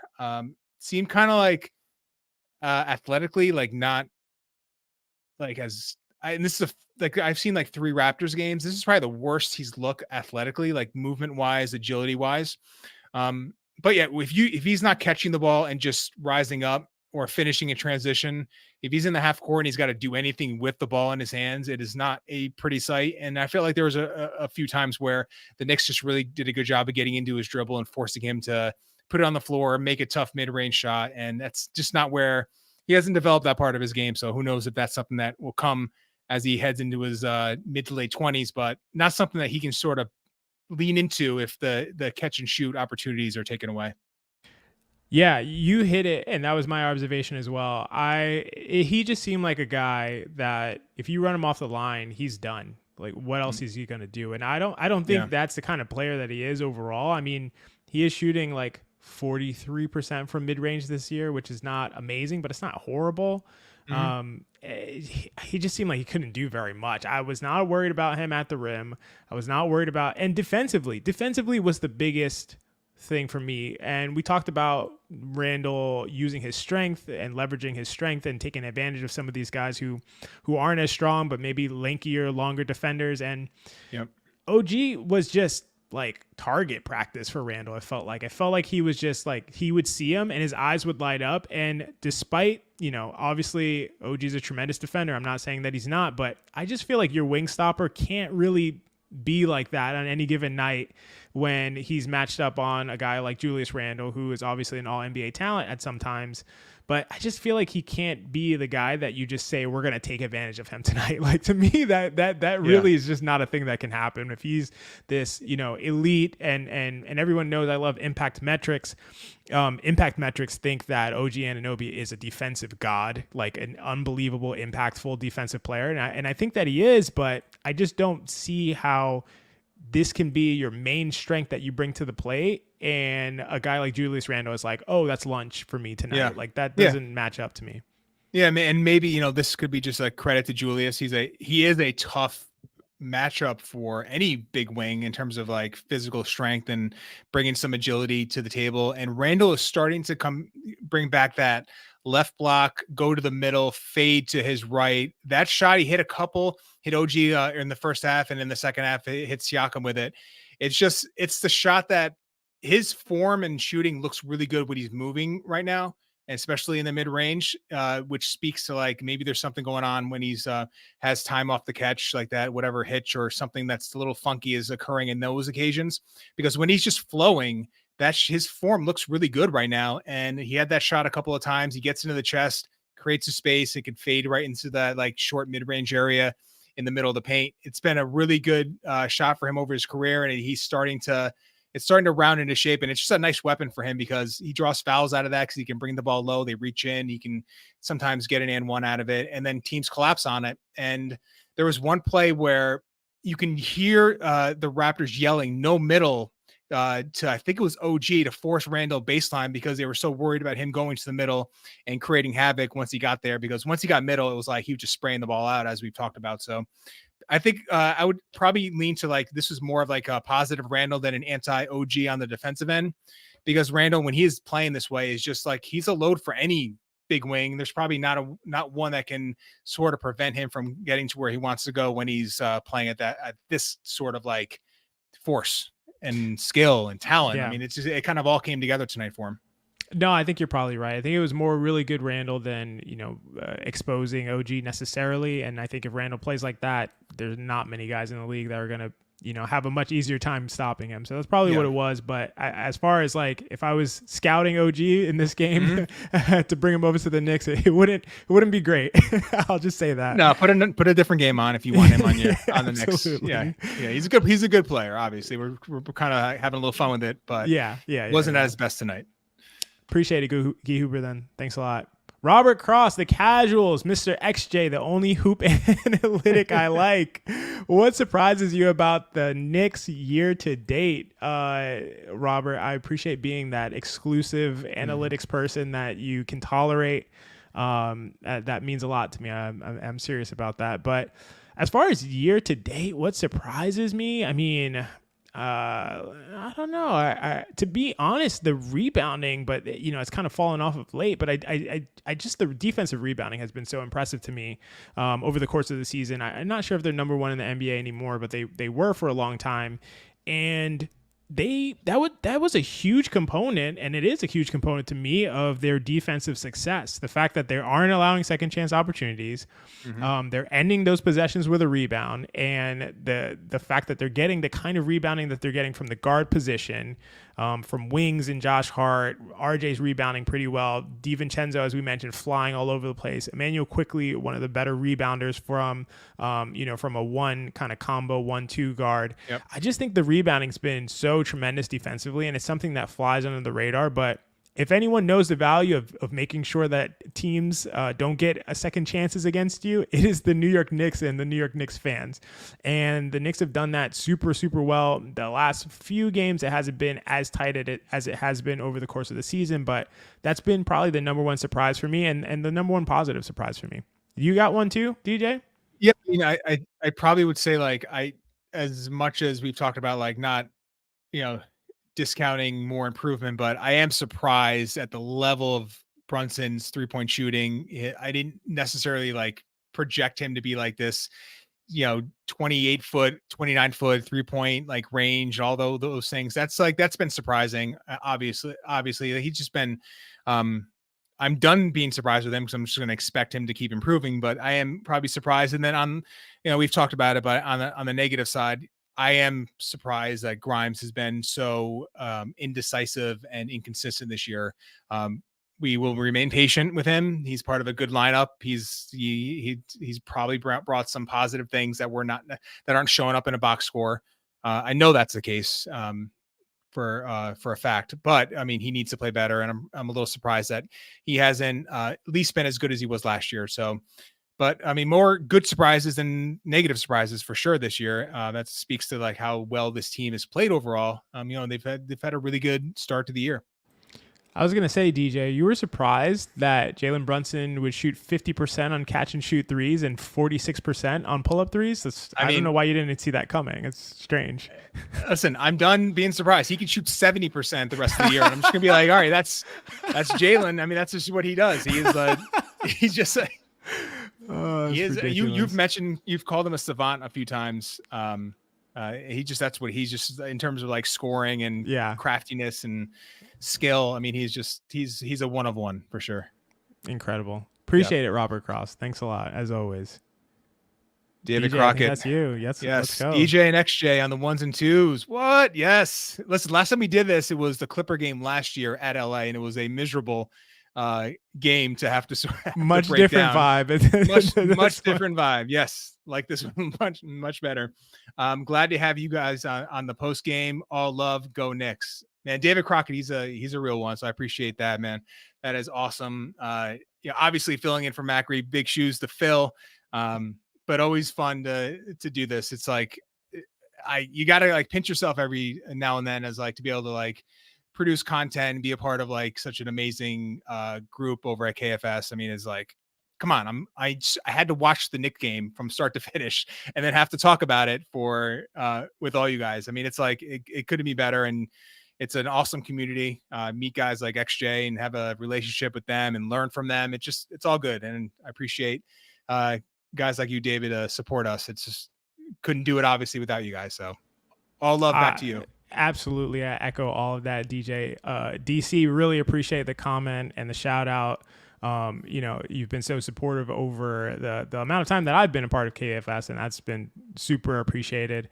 And yeah, I mean, honestly, just the last thing I would say is that I would join KFS just to be part of the group chat, because the conversations that go on there are amazing. So the fact that we actually get to even host this post-game show and hang out with you guys and give all our thoughts and comments, it's a dream come true. It's awesome. So appreciate it. I will lose not because I'm commenting, but because I'm reading all the comments. I will lose my, like, I'm working, I have a 9 to 5, and I'm like, all right, spending 5 straight minutes reading, like I missed like 10 comments, and I'm just like, there's debates happening, and I mean, it's all awesome stuff, and mostly I legitimately say, like, I learn something new every day from that group chat, and it's the coolest thing. So that is worth its weight in gold for sure. Love that. Absolutely. Appreciate it, David. Thanks a lot. Who 97, very impressive performance in the second night of a back-to-backer. Absolutely. This W is for the lawsuit. Hashtag go Knicks. I forgot about the lawsuit. This is probably evidence that wouldn't help the Knicks here. It would be like, these guys stole stuff from you. It doesn't seem like it's helping them very much. It's a good, you know what? That's a good point. Did the Raptors lay down tonight to further enhance their court case against the Knicks? I mean, did you just break like conspiracy theory? I mean, listen. You don't. I mean, I don't take you as a conspiracy theorist necessarily, but I mean that's a. I don't know. My tinfoil hat is off of camera right now. It's off to the side, and I'm not going to pull it out because I don't want people to know. But yeah, that's a good point. Of the lawsuit, I keep forgetting about it. I know Andrew during the pregame show, he even forgot about it. It's best that we forget about it. I mean, it's like whatever happens in terms of like any decision that's made, it's not the good vibes that we're going for right now. For sure, that's a fact. And just to put a cap on it, Stephen Bondi did tweet out, Raptors lawyers can just show this game to prove there isn't over $10 million in damages. So the conspiracy theory is it has some legs to it. I'm not sure. Yeah. Appreciate it. Who 97. Thanks a lot for the comment. All right, Will Oliver, thank you so much for the support. I really appreciate that. That DDV guy making a strong case to start.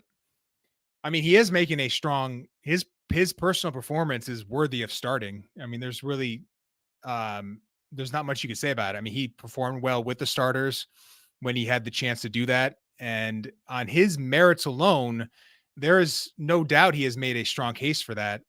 But I'll just throw it back to you, XJ. You mentioned being patient. Is there anything that DiVincenzo can do to sway you on like a personal performance level that even if Grimes is performing well with the starters, that would make you want to make a change? Like, is there anything he can do, DiVincenzo, to make you like, all right, we should probably get him more minutes, get him with the starters? That's such a good question. I haven't thought about it in those terms. I would say probably not, honestly, because it's really about getting QG going and showing that consistency and faith in him and that he's going to turn it around. continuing to have that continuity with the starting rotation, and just getting his defense out there and letting him his defense hasn't been as good as it has been in past years, but, kind of letting him catch up to speed. And to me, that's going to be more important for success in the playoffs than it would be to kind of just make the swap. And Dante's playing really well right now, so let's put him out there. Like I to me, that's a little bit myopic and short-sighted. So there's not probably anything Dante can do. I would say there are things that Dante can do to get more than, he only played 22 minutes tonight. I could totally see him play like touching near 30 minutes. If he's shooting like this, you kind of got to have him out there for 30 minutes. I feel like if he's shooting this way, he's 7 of 9 from 3 tonight, and just I think so. Yeah.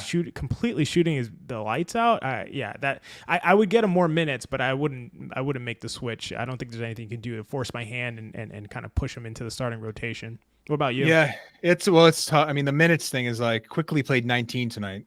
So it's like wild. Yeah. Obviously he needs more. I mean, he needs more minutes. I mean, there's like, now, RJ only played 26. Is, he the guy that you ultimately start to like pull from a little bit? If his performance doesn't begin to get back to where it was earlier in the year, Josh Hart probably doesn't have to play 30 minutes a night, even though tonight he deserved every second of those minutes. But generally speaking, I feel like his minutes can come down a little bit, but it's just, this was the issue coming into the year in terms of like how you figure out how to play all these good players the minutes they deserve. DiVincenzo, it's going to be, I agree, he should play more, but it's like, I don't know where it's like, how do you get those minutes? Where they come from. Yeah. In this tough case, to figure that part out. Yeah. In this case, like you said, RJ played 27 minutes, so it's not even like RJ was playing over 30 minutes. It's going to be tough to get these guys minutes. So yeah, and I probably wouldn't move DiVincenzo into the starting lineup no matter what he did at this point. And there's nothing against him, obviously he's doing tremendous, but I would be like, keep thriving in your role, keep doing what you're doing. It's helping us win, so that's Absolutely. all that matters at the end of the day. Yeah, appreciate it, Will Oliver. Thanks a lot. Juan Han, what up, man? Scotty Barnes is the most overrated player in the league. 3 years from now, IQ will be held in higher regard. Ooh. I'm curious to know your thoughts on the Warriors/trade compatibility. Salute, fellas. There was a lot of hot takes in here, and maybe not so hot takes. I don't know. It depends on how you look at it. You want to attack this one first? Sure. I will just say I don't think Scotty Barnes is the most overrated player in the league, but I feel like he is a eye of the beholder type player at this stage of his career, where I think you can look at him and reasonably say in 3 or 4 years he can run your offense, and he can be good enough as a shooter and be a mismatch problem in the post, which is already like a strength of his, especially against wings, to where he can be a initiating guy to run like a really good offense. I feel like you can look at him at his age and say he can get to that point. I'm more in the category of like, he is a really good like second or third option or third best player on a team on a championship caliber roster. I don't know if I would say IQ would be held higher in 3 years. I feel like if you say like, all right, they're on the same tier, that's reasonable. But I feel like 6'9", 7 foot wingspan, there are certain athletic advantages that is just going to give a guy that might not have like the skill level overall that IQ does, like advantages on like an impact level that would be hard for IQ to match or exceed. So that's the first two parts. Any disagreement? Like where are you with the Scotty Barnes experience right now as a young player trying to figure things out still? Yeah, I think I'm probably near where you are. To me, the playmaking seems legit to me. He seems like he wants to be a playmaker. He seems like he can get into the teeth of a defense and make good decisions from that kind of position. Mm-hmm. The shooting is the thing that I'm still holding out on. Obviously, he's 22 years old, so he came into the league very young. He came into the league at 20. Mm-hmm. He shot 11 of 40 in college. He only took 43s, 28%. His first year in the NBA on low volume, 30%. Second year on low volume, 28%. This year, he's up to like 38, 39% from three. And obviously, he was making the shots tonight. He looked like the next DeMar DeRozan in the mid range as well. Like he was hitting his shots, and I just don't know if I buy that yet. I would need to see a much larger sample of the shooting to really believe in it. I do believe in his defense as far as being a help defender, but I also think he has some weaknesses as an on-ball defender, and I think we saw some of that tonight. He's not the strongest guy. He can get taken advantage of. Obviously, anyone can when we're talking about the kind of Julius that we saw tonight. But at the same time, I don't feel like he really was like a stopper on Jalen Brunson either. I thought Jalen Brunson could kind of get where he wanted to go. To me, Scotty's real defensive gift is his ability to help and still get back to the guy that he's defending. I think that he's so long and he's so quick and he can really recover very easily. And so he's kind of everywhere on defense. And to me, that's why he's having such an amazing impact. But I don't know. I do see some holes in his game, and so I'm not really sure. Like, to me, I think you really summarized it great. Kind of an eye of the beholder kind of guy. You could imagine him as like, the number one on a championship contender if everything panned out right. Right. And I could also imagine him being like kind of a version of this, but like a lesser version of this moving forward, like for most of his career. So I'm not really sure on Scotty. And I'm skeptical of the shooting as well. So the long range shooting specifically. Need to see more of a sample, as you mentioned. And then the last part of this, I'm curious to know your thoughts on the Warriors trade compatibility, I assume with the Knicks. I haven't given it like a ton of thought. I would say that Jonathan Kuminga is always a guy that I'm going to have a level of interest in based on the fact that I feel like he and Moses Moody, to be honest, are being underutilized and could flourish in a new scenario. Now, I don't know if the Knicks are the spot for them to flourish, if the Knicks are going to bring them into the current fold with a similar roster. So I don't know if there is a trade compatibility that makes sense for this year, but I mean, I think Kuminga, as you're like, all right, you're going to be our starting power forward and we're going to play through warts and see where you can go. I feel like there is a potential star level talent at that specific position.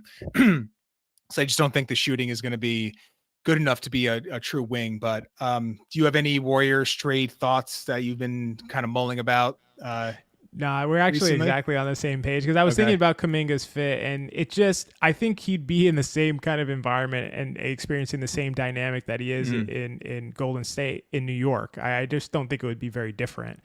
Like you said, I think Kuminga should go somewhere else and could really thrive if given the minutes and opportunity and the leash to kind of make mistakes and build.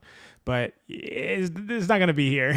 No. So I don't think this is the right place for him. And I don't know who else the Knicks would target from the Warriors. So I would like it if we could get a young player from them. And I think that the Warriors do have to choose their window. I think they've been doing this 2 windows thing for a while, and we're seeing that it doesn't seem to be going well.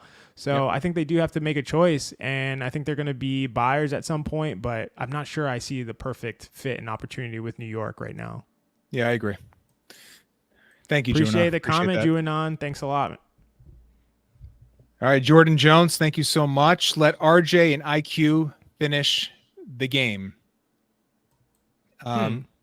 All right. Well, I don't think, this wasn't like their best performance, either one of them. I think other guys played better. I also don't think this was the game where the closing unit, I don't want to say, I wasn't like, all right, who's going to close this game? That was pretty much wrapped up around like the 4 or 5 minute mark. Like I felt really confident where this game was going. RJ just didn't have it after that first. I mentioned the burst in the first few minutes of the game. Beyond that, it just wasn't like a good performance for him, to be quite frank. And then it just wasn't like a great IQ game either, not because he played badly. It just wasn't. There were other guys that sort of were, had it going, and there are going to be games where, shots are going to, Josh Hart's going to take more shots because he's making every 3-pointer, and DiVincenzo is going to take a ton of threes. So that's going to leave a little less for IQ to have in terms of the usage. But I don't know. I don't know about you, but did you feel like the closing of that game with RJ and IQ not being in there was a issue one way or the other? No, I didn't think it was too much of an issue. I think it might, there could be something to the fact of just riding with those guys and kind of instilling confidence at the end or something like that. But like, as far as I really agreed with you as far as just the game fell over to me around the 4 or 5 minute mark, and I didn't really care who was in there. I felt like the Knicks had the momentum. I didn't really feel I didn't feel like the Raptors had what it would take to really threaten a comeback, because it would have taken some 3-point shooting at that point, and they did not show that they could shoot the ball tonight.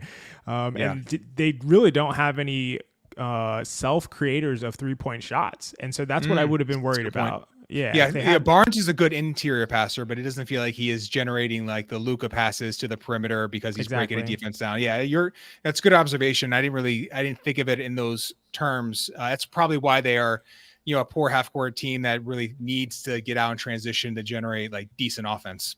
Yep, exactly. So that's why I didn't really feel threatened by it, because I'm like, they can't really kill you or beat you in the half court, so they're going to have to get out and run. And the Knicks knew that, and all they had to do was get back and play solid defense. So I didn't really care who finished too much, but I did think I thought IQ was okay tonight. I thought it was a little bit of an uneven performance. I thought he passed up some shots where he wasn't as aggressive as he could have been, but I also thought he really did well in the pick and roll and was like really showing a control and command of the pick and roll, and made some really good passes. One, he made like a really great pocket pass, super quick pass to Hartenstein on a roll. I think Hartenstein dropped it or fumbled it or something like that. And he got to his spots a couple of times and drew some fouls. So I thought it was an okay quickly game. I didn't think he played enough really to get into a rhythm. I think he played 10 minutes in the first half and then played only 9 minutes in the second half. So, I think Quickly's a guy who probably needs to get a few more reps to get going. But, it's the minute stuff it's tough. It's tough with all the guards and wings that they have. So it's going to be a theme throughout the year as long as nobody's getting injured, which is, a good problem to have. Good problem to have. Absolutely. That's a good way of putting it. Thanks, Jordan. Appreciate it. Yes, sir. Thank you, Jordan. Chris Carter, what up? That might have been Juice's best game of the year, considering all the passes and floor reads that he was making. Yeah, absolutely, DJ. Yeah, I mean, we've talked about it. It's like, I think that's a great summation of his performance. It wasn't the scoring or the efficiency. A 3-point shot, we've mentioned, it's still work in progress. Did make one after he had a long rest, and first shot made a 3, which I did not think was going in based on same here sitting on the bench for so long.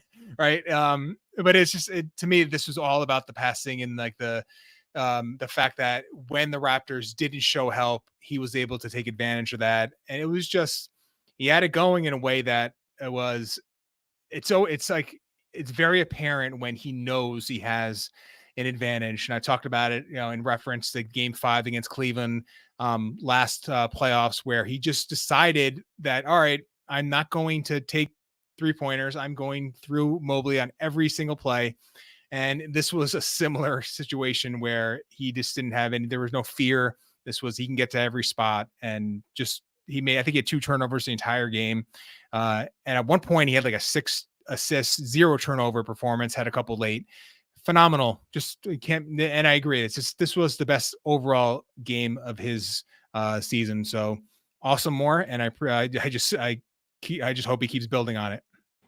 Keep building on it, Jew. Appreciate it, Chris. Thanks a lot. Is that you, DJ? Yes. Matt X Figs, thank you so much for the contribution here. Kiss playing their last shows at MSG, and Knicks basically winning lawsuits in the same night. Went from Garden of Memes to covering the spread nightly. So this might be breaking news for me. Is Kiss retiring? Are they playing their last shows at the Garden as we speak? Dude, I'm the worst person to ask about this. I have no clue. Listen, I barely know who Kiss is, to be honest with you. You know who they are, though, right? No, I know who they are. Okay, barely. That's a little bit of an exaggeration, but okay. I'm definitely not going to know. It's really interesting. I just think it's so funny that so many other teams' fans are always like so surprised at the fact that MSG is known for so much more than the Knicks.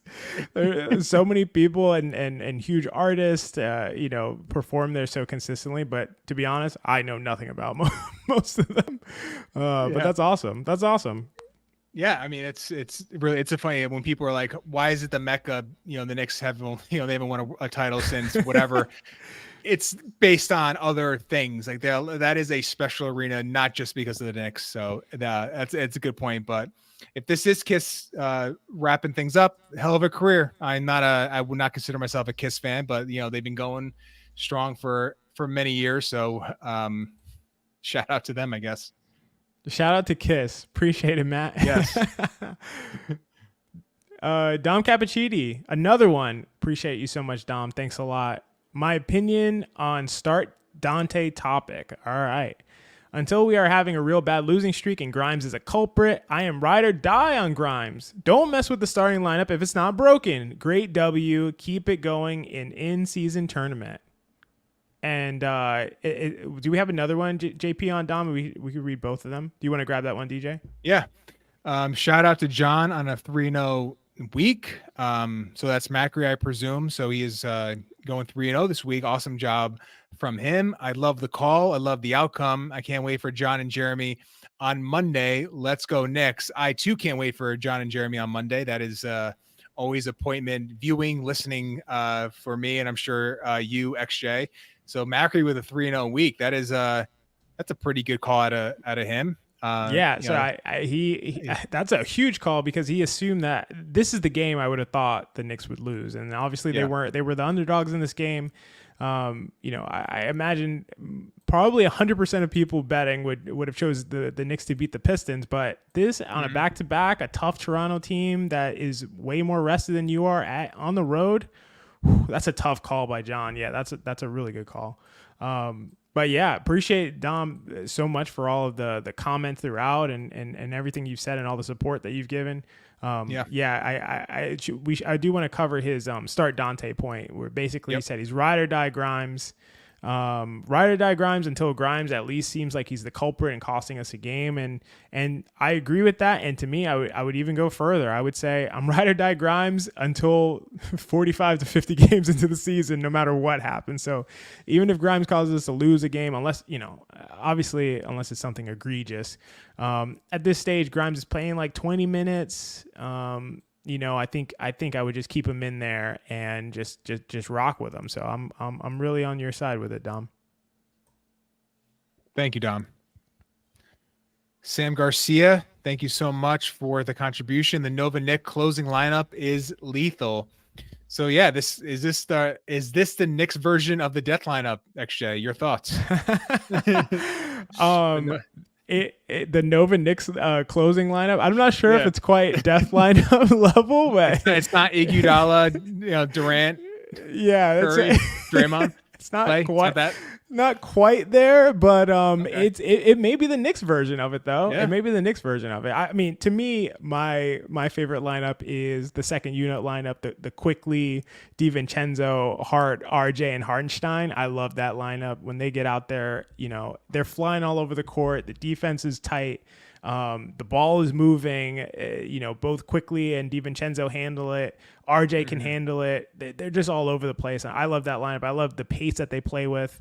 I love that they all kind of play off of one another. So that's kind of my favorite lineup. But, this one, the Nova Knicks lineup may rival that one just based on sheer talent of having a guy like Jalen Brunson involved. So super, super, super lethal lineup for sure. So many different variations this team has with the amount of just like good depth you can just interchange. And yeah, you said it. It's a good problem, right? Good problem to have. Absolutely. Appreciate it, Sam Garcia. Thank you. Kevin Danishevsky, downside concerned about RJ, bad since return. Yeah. I mean, we've talked about it, and we both DJ and I, it sounds like we're both on the same page as being like mildly concerned, but wanting to give it more time to see, what the bounce back is going to look like. Like we talked about, it's just, to me, it's not even the 3-point shooting. I think, both DJ and I said we'd be happy enough with like a 36% 3-point shooting year, which I think RJ is absolutely capable of, but it's just wanting to continue to see the defensive effort, wanting to continue to see the defensive attention and focus, especially when he's off the ball. Yep. And just wanting to continue to see the decision making be really good. So as long as he can keep those things up, we know the shooting is going to kind of come down to earth a little bit. We'll see where it ends up. But to me, it's all those other kind of intangible things that RJ needs to do that I believe he can do, and that I think we'll see him continue to do. So I'm not super concerned yet. Yeah, I agree. The one thing I will just say, I'm hoping that, a guy that has changed his shooting form several times since high school, he sticks with these changes that he made during the offseason and just rides it. We've talked about patience with Quentin Grimes, hoping RJ and his trainer and his whole infrastructure in terms of like the people that influence him outside the Knicks organization and the Knicks organization themselves continue to support him, because when you change your form, that is not automatically going to bear fruit. It may take some fits and starts. So I just hope for his sake, he continues to just roll with it and let it have the season. And then you can maybe adjust and figure out where you are at that point. Still too small sample to be, one way or the other, but I think there's been enough positive to say, keep it going. Pretty significant changes. So it's maybe going to take some time to really be like at a true comfort level to where he's more consistent with it, but pretty confident he's going to be at least a league average guy, as you mentioned, 35-36 from three. Yep. On the same page. Kevin. Thanks a lot, Kev. Thanks a lot. I think that's Robert you, Cross. DJ. Yes. ITLT. Help me out. KFS. I was gonna say first time, long time, but first time, long. Oh, so it is. I thought it was a I, but I thought it was. It's supposed to be a 1. Robert, you're throwing us off here. First time, long time. KFS. Robert Cross. Definitely not your first time here. You are as big a supporter as we have. I appreciate you as always. I saw DeRozan Knicks trade rumors today and don't want to ever see them again. Hashtag 53 wins. Speaking of the group chat, that was a topic of one of the topics of the day. XJ, you want to take that one? Where are you with the DeRozan Knicks? He has the Knicks on the destination list. So stars want to come here.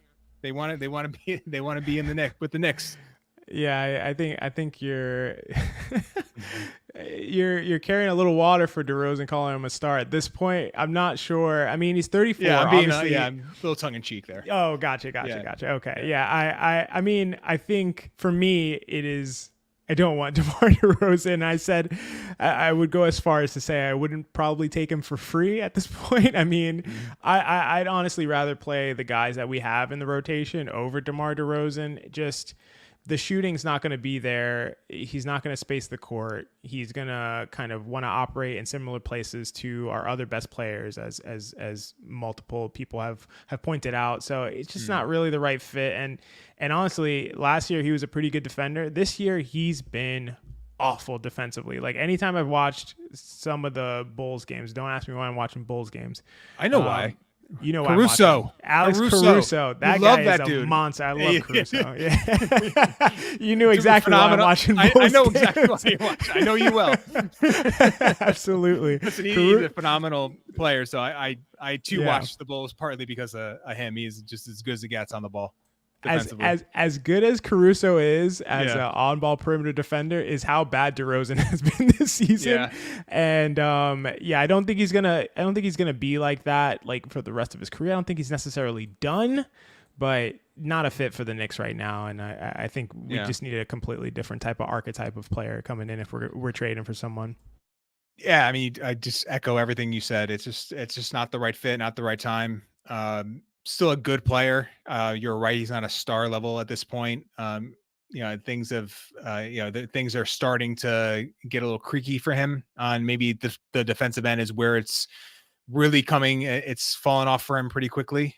But he's going to help probably some team. I'm sure you can find a contending team that can use his shot making, especially at late clocks, maybe even to close games where you have that limitation, but not for the Knicks. Can help someone else for sure, though.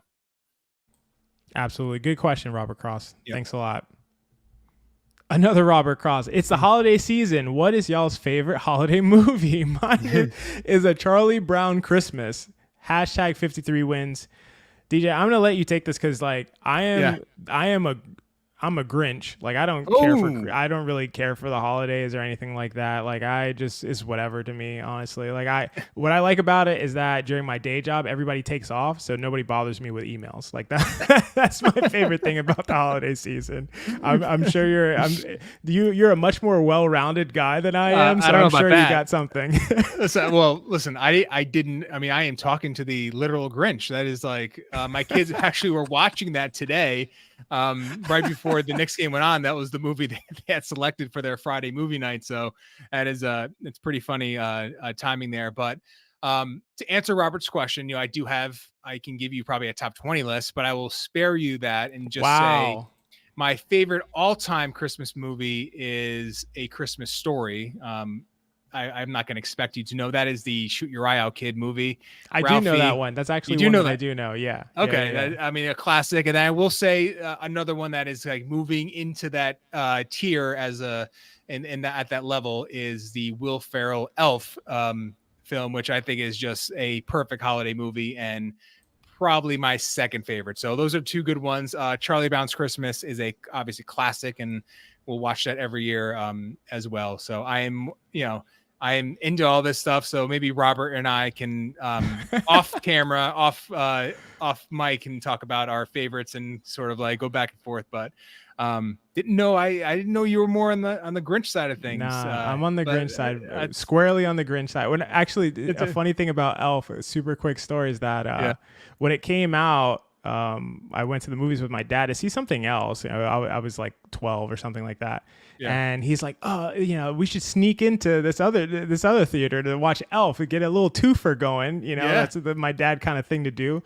And we go, and I'm just like, this movie's so boring. I don't care about this at all. I didn't think it was funny, but there was a grown adult in front of us, maybe like a 45-year-old man, who was laughing hysterically at everything that was happening during the movie. And I was sitting there as this 12-year-old behind him, just like, what are we watching? Can we get out of here, Dad? I'm not into this. I have this image in my head of you doing this, and like I appreciate the picture you painted, because it's like I can clearly see you like mocking it and making fun of it and nudging your dad to like get you out of that theater as quick as possible. So that's awesome. But I think verbatim, that's what I said. Can you get me out of here as soon as possible? Yeah, it was a show. But thanks for the question, Robert. Thank you, Robert. That's so funny. Josso Focus, thank you so much for the support. Really appreciate all you guys tonight. Did we just see both last year and new RJ tonight? Yeah, kind of, right? We saw like the first few minutes where like it was the aggressive attacking, smart, reading the floor, not forcing things, RJ. And then we saw, the last year version of like missing open threes, driving into the teeth of the defense and getting into really uncomfortable positions where he's either going to have to bail out pass or just kind of get up a really inefficient look. Probably more of the last year RJ, if we're going to be completely honest, but not going to, as we've talked about, be too concerned right now. But I am it's my radar, and it sounds like yours is too, XJ. Our radars are up to see where this is going, because we've had so many stops and starts for RJ over his career to be completely buying into any progress if it's not going to be a large sample size. So we'll see. We're still, obviously, maybe the migraine did throw him off and just upset his rhythm, but you would think at this stage, that wouldn't be so disruptive, but we'll see. Anything else to add on seeing the two side, the Jekyll and Hyde of RJ, so to speak, tonight? Nah, the only thing I echo everything you said. The only thing I would say is that I did write in my notes verbatim, RJ kind of looking like last year RJ. So I don't want to come on here and say it, but I mean, it was a little bit of both, but I don't think he's reverting back to that guy yet. So I'm not panicking yet. We'll see moving forward, but appreciate the comment, Ja. Another from the big dog, Robert W. Cross. My first concert was the Jackson's Victory Tour in Giants Stadium. I've got soul and I'm super bad. #53 wins. I love that. Actually, Man, I don't actually. Can I say this? Is this PC to say that my favorite artist is Michael Jackson? I don't know. Is that okay? I'm not sure. Yeah, But it's fine. It's fine. I love Michael Jackson. It's my favorite artist, like, of all time. Yeah. So I'm everything Jackson's 5, everything Michael Jackson. The Bad Album's my favorite album ever. Yeah. I'm a huge fan, so I can appreciate that. Yeah, I mean, a musical genius, and to see them at Giant Stadium is that is a legit first concert. My first concert was Limp Bizkit in Connecticut at a dirty bar at some like dive place. One of the worst experiences of my life. Just a terrible. I mean, everything about it was just tragic, and they ended up being, like, for a stretch, the most popular band in America. And this was like a year before that's hilarious. Really, I stuck into a bar as like a young kid and thought I was like awesome, and realized I was like over my skis there. But that was my first concert experience. Definitely not the Jackson's victory tour at Giant Stadium. That's a pretty awesome first show. I did see Springsteen at Giant Stadium, which was pretty cool. But that's the old Giant Stadium. There's only been a few like artists that can really say they, sold out that building, that old monstrosity at the Meadowlands. So pretty cool, Robert, that you were able to see greatest artists, one of the greatest artists of all time there. So that's pretty awesome. And Robert, you do have soul. You do have soul, Robert. Robert getting all of our personal entertainment takes out of us tonight. So that's appreciate the shake up from the Knicks talk. But thanks a lot. Thanks again, Robert, as always. And Abdoulaye Diallo. 3 years ago, the Knicks were twerking for Messi. Thank God we didn't hire him. I wonder how differently he's perceived if Kawhi doesn't fall into his lap. DJ, do you want to take this one? I think this is our last super chat too, by the way. Do you want to grab this one first? Yeah, sure. I mean, obviously the Messi to the Knicks was like, it felt like it was just on the verge of happening. It was only a matter of when. His resume, if you take out the Kawhi trade, which I don't think is totally fair to just take that off his resume, because I think that trade is probably a little bit harder to pull off because of how DeRozan was thought of, and the fact that you were basically getting a rental. That's not like a easy trade to make, but he does have a reputation, whether it's earned or not, to be a guy that's only going to make a trade if he's going to win the trade by a significant margin, and that it clearly has hamstrung this roster, and he just hasn't seemed to be building. It's not like this team doesn't have good young pieces, but there just seemed like directionless for a long time, and maybe they are finally, figuring out this is going to be a Scotty Barnes and companies look for this team going forward, and they're going to, sort of like build it through him. We'll see, but it's been a shaky run for him for sure since the 19 finals and getting Kawhi and all that. So I can't really deny that. And I think the Knicks are probably like it's hard to know what would have happened, comparing it to something that obviously they didn't end up occurring, but I feel like the Knicks are in a good spot in their front office, and I feel confident in what their direction is, Leon Rose and company, and, Masai has been a little bit up and down. I gotta call a spade there, Yeah, I totally agree. I think that it's really an uneven performance by Masai, and I wasn't one of the people who, was really obsessed with him bringing him on board. I'm super glad with how things ended up.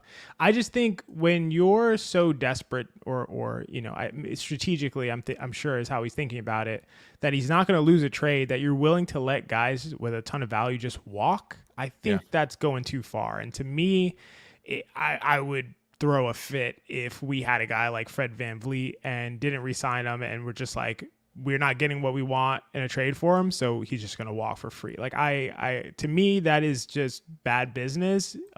Maybe it's like he thinks of it as like a long-term play. I'll show people that I'm willing to walk away no matter what the consequences are, even if I'm willing to lose a guy for free, for nothing. It just doesn't seem like a good strategy to me. So, I think it's up and down, and I'm happy with where the Knicks ended up. So, I agree with you. That was I think that was our last one. Thank you, everyone. I really appreciate that. XJ, always fun doing this with you. Hope we do it again before we wrap up. Why don't you close us out as our closer and say goodbye to everyone. Appreciate it, DJ. Yeah, super fun doing this with you, DJ, as always. Hope to do it again. Thank you all for being with us. I can't believe we did a 2-hour post-game stream on Knicks Film School. That's really sick. Unbelievable. It is midnight Eastern time right now. Oh, my God. Midnight on the dot Eastern time. Thank you for everyone who is with us. As the prompt says, please like this video, subscribe to our channel. Anything you want to do, leave a 5-star rating. All that stuff really helps us build things and lets DJ and I know that we're doing a good job on this post game, filling in for yours truly, Jonathan Macri. But yeah, thanks a lot for having us and thanks for all the support. DJ, love doing this with you. See you next time, my friend. See you later. Thank you, guys. Shout out APJP. Appreciate you guys. You holding it down, man. Yes, sir. Thank you.